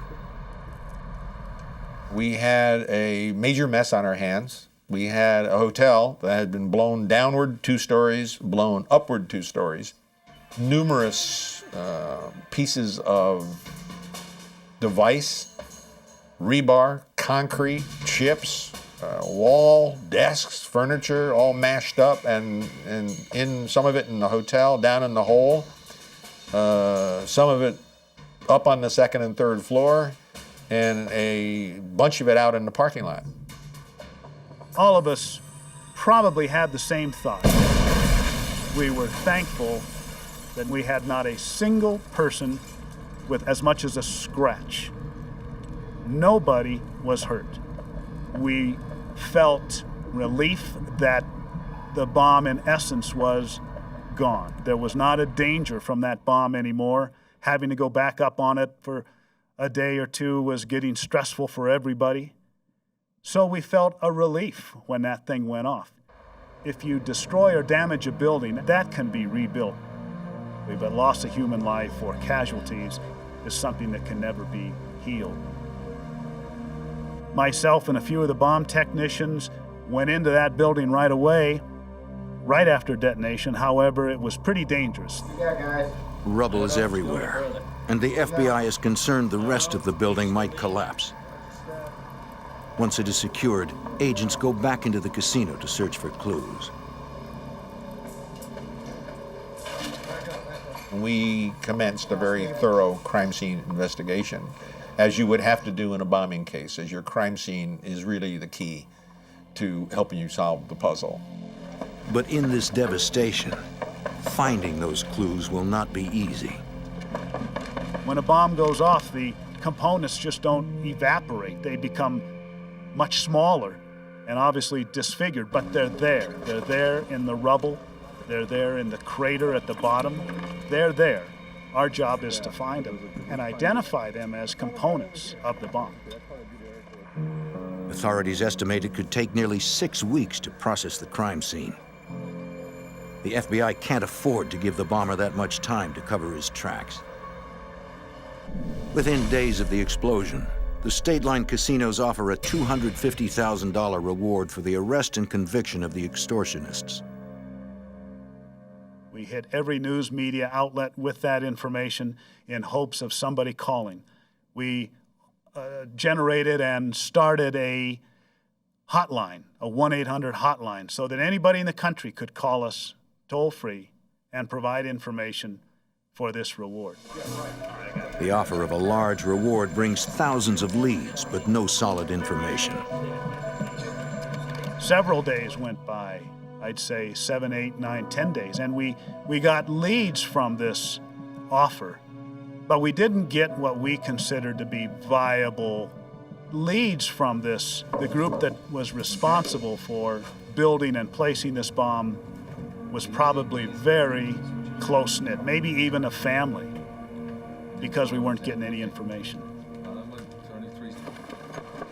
Agents hope that in the rubble they will find one piece of evidence that will lead them to the bomber.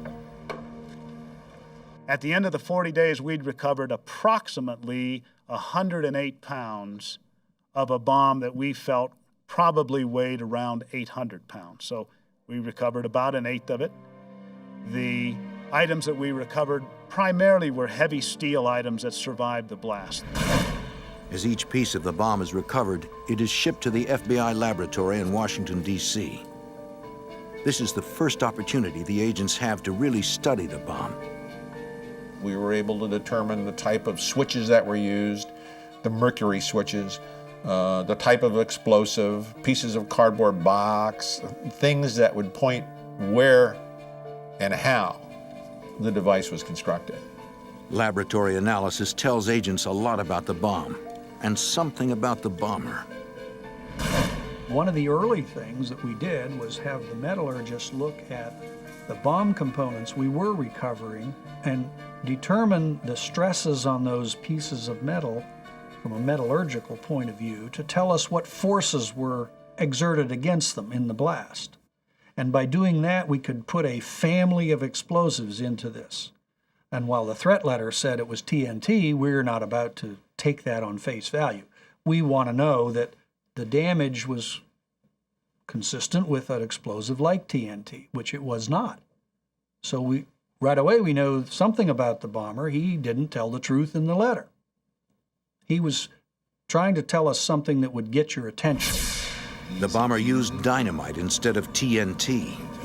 Because TNT is more powerful, he probably mentioned it to intimidate investigators. It was a very complex scheme, and therefore, when you looked at the device, a complex mind had to have put this together. A very painstaking, patient individual. This was not built in a day. This was a device that looked like it had taken weeks, if not months, to build. And to build it without drawing attention probably required even more time. To try and learn more about the bomber, agents asked for assistance from FBI profilers at the Behavioral Science Unit then housed at the FBI complex at Quantico. Profilers determined the bomber is probably a male, in his late 30s or early 40s, with some sort of bomb-making experience. Based on the complexity of the device and the letter, they feel the bomber is egocentric. He believes he can outsmart investigators.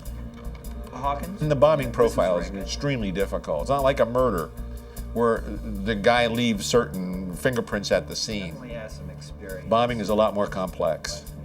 Personal, when you shoot somebody, it's more impersonal when you build a bomb and you put it under his car and turn around and walk away. You don't have to sit there and watch. He doesn't like to get close to his victims. The agents also suspect something other than money motivates this bomber. Is this a terrorist act? And what's the goal of this particular act? Is it to just make money? Are these people involved with narcotics and drugs? Do we have organized crime, the mafia? We did not believe that organized crime would try and pull this type of thing. We didn't think the druggers would try and pull this type of thing. They like to remain off the skyline. Investigators are running out of leads, and the bombers seem poised to strike again. In Reno, 40 miles north, 4 more casinos received bomb threats. In State Line, Nevada, the FBI searches for a dangerous extortionist. He's already blown up one casino, and in his extortion note, he threatened to do it again.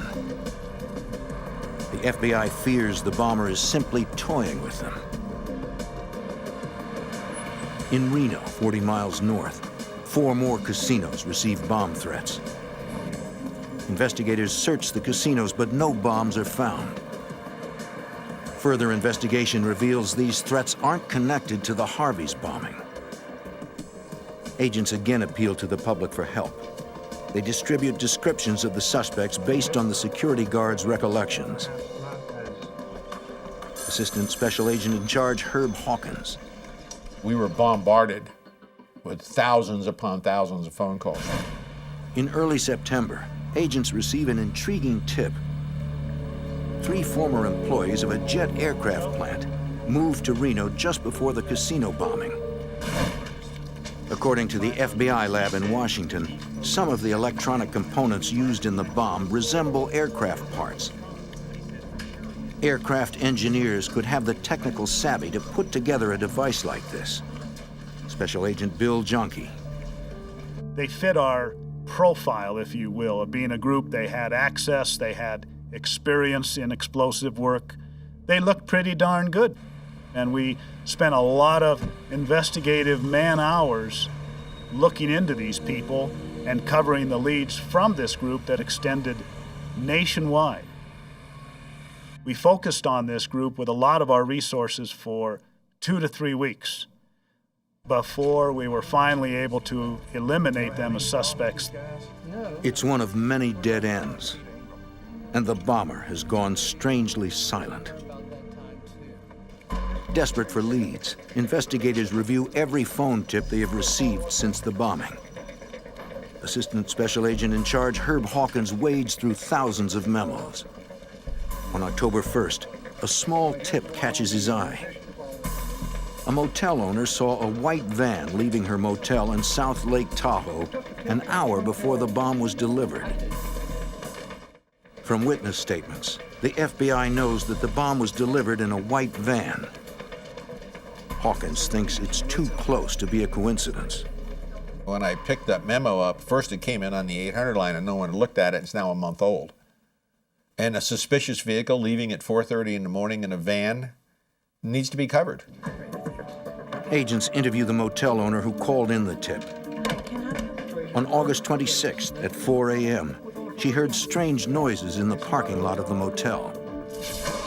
She awoke and went to a window and saw 2 to 3 individuals in white overalls trying to start a white van. She copied down the license number to ensure that it was the same license number on the registration card. The next day, she called the FBI hotline. Agents learn the name on the hotel registration card is fake. They run the license plate number of the white van through the California Department of Motor Vehicles.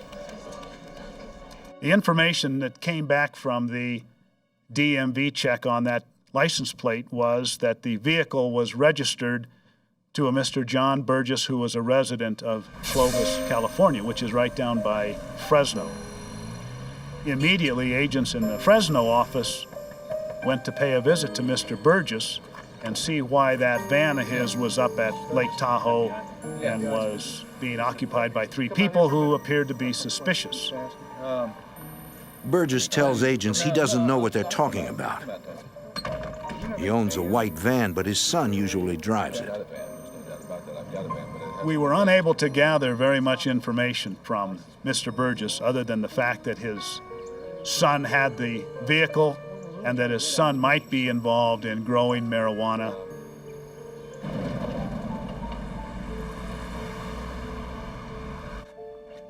Agents interview Burgess's son in Fresno. They ask him what he was doing in Tahoe at 4 o'clock in the morning and why he used a fake name on his registration. The young man told the investigators that he was up at Lake Tahoe looking for a place to grow marijuana. These agents realized that Lake Tahoe is at an elevation of 6,200 feet plus. It is not conducive whatsoever to growing marijuana because of the climatic conditions. So that was a pretty lame excuse. Agents suspect Burgess's son is lying, but they don't know why.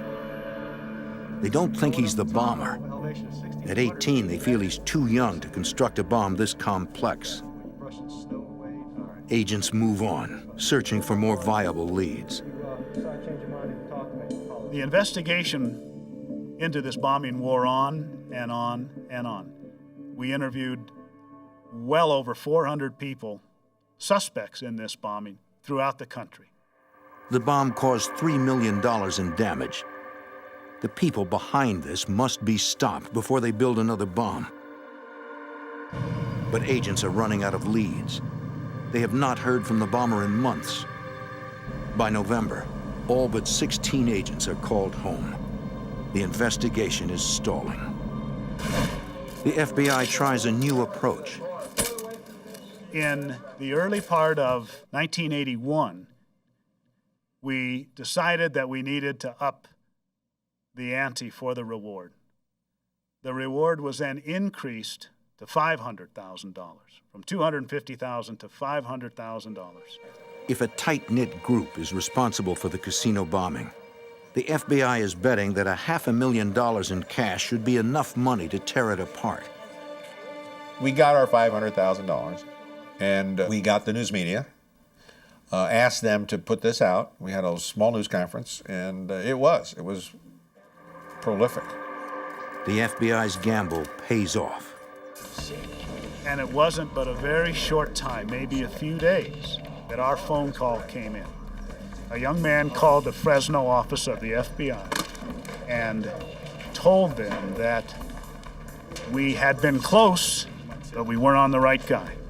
He told us that it was not the young son of Mr. Burgess that we should be looking at, that it was in fact John Burgess Sr. himself who was responsible for this.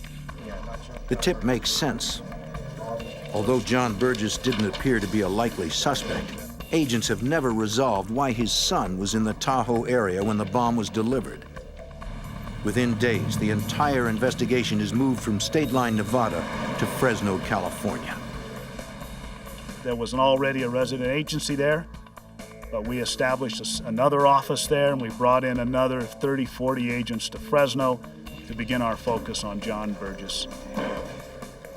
I personally believe that this was our guy. There was a family situation involved. He had two sons who could have helped him and would not have participated in the reward. They would have kept their mouths shut like we expected. And I moved down to Fresno with great anticipation. I thought, this is it. The FBI suspects John Burgess Sr. is the casino bomber, but they still need evidence linking him to the crime before they can make an arrest. A major casino lies in ruins, decimated by a massive bomb. The FBI suspects that John Burgess, a Fresno landscaping contractor, is the mastermind behind the devastating bomb. Special Agent Bill Jonke. Our investigation of John Burgess Sr.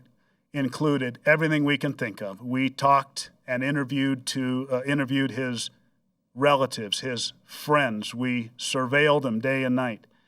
We checked his background. We checked people who had worked for him. Burgess has an interesting past, according to Special Agent Herb Hawkins. He was a Hungarian immigrant who had run afoul of the Soviets during the Hungarian Revolution. He went to a slave labor camp, exiled by the Soviets to that area, and had a great amount of work with explosives. Through interviews, agents learn that Burgess is in financial trouble. In March 1980, the IRS filed suit against him for $34,000 in back taxes. He also owes Harvey's Casino $15,000 in unpaid gambling markers. His gaming losses that he told us about and that we had verified through records beforehand only led to make him a stronger suspect, because we always felt that whoever did this had a grudge against Harvey's Casino, probably owed him money or had lost money, so it really fit perfectly into our bomber profile. Agents feel John Burgess has the skill and the motive to bomb Harvey's Casino. Now they need to prove it. Myself and another agent were assigned to contact Mr. Burgess every single day, 7 days a week. Just pay a visit to him and talk to him, get him to talk. Some days he'd yell and scream at us and wouldn't let us in. Other days he'd let us in and talk to us. Burgess is very egotistical. He likes to talk about his successful landscaping business and his skill in electronics. The profilers were correct. Things started to fall into place in terms of background. Now we needed to find out, there in Fresno, did he build a device there, and where did he buy the stuff to do this?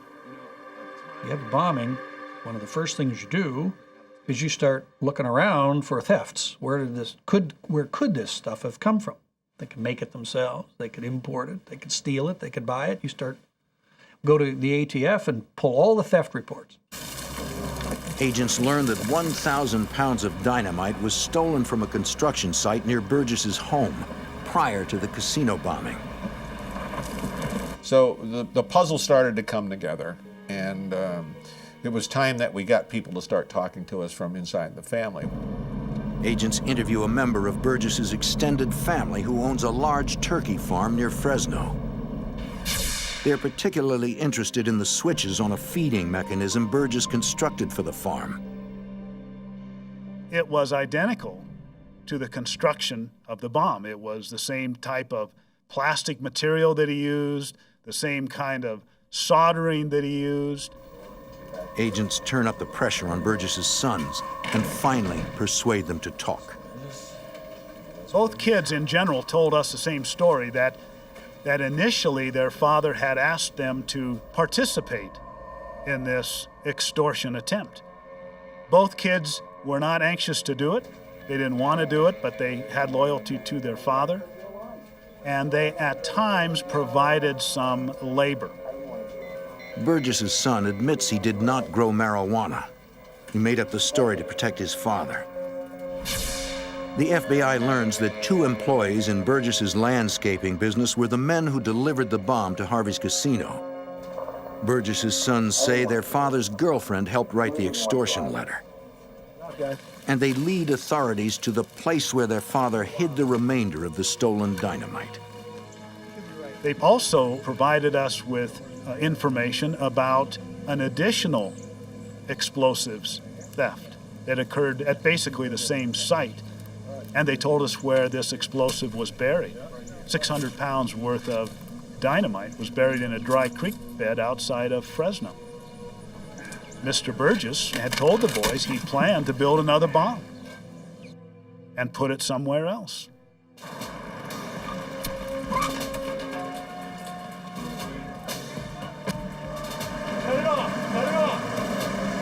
On August 16, 1981, John Burgess is arrested as he tries to leave his home.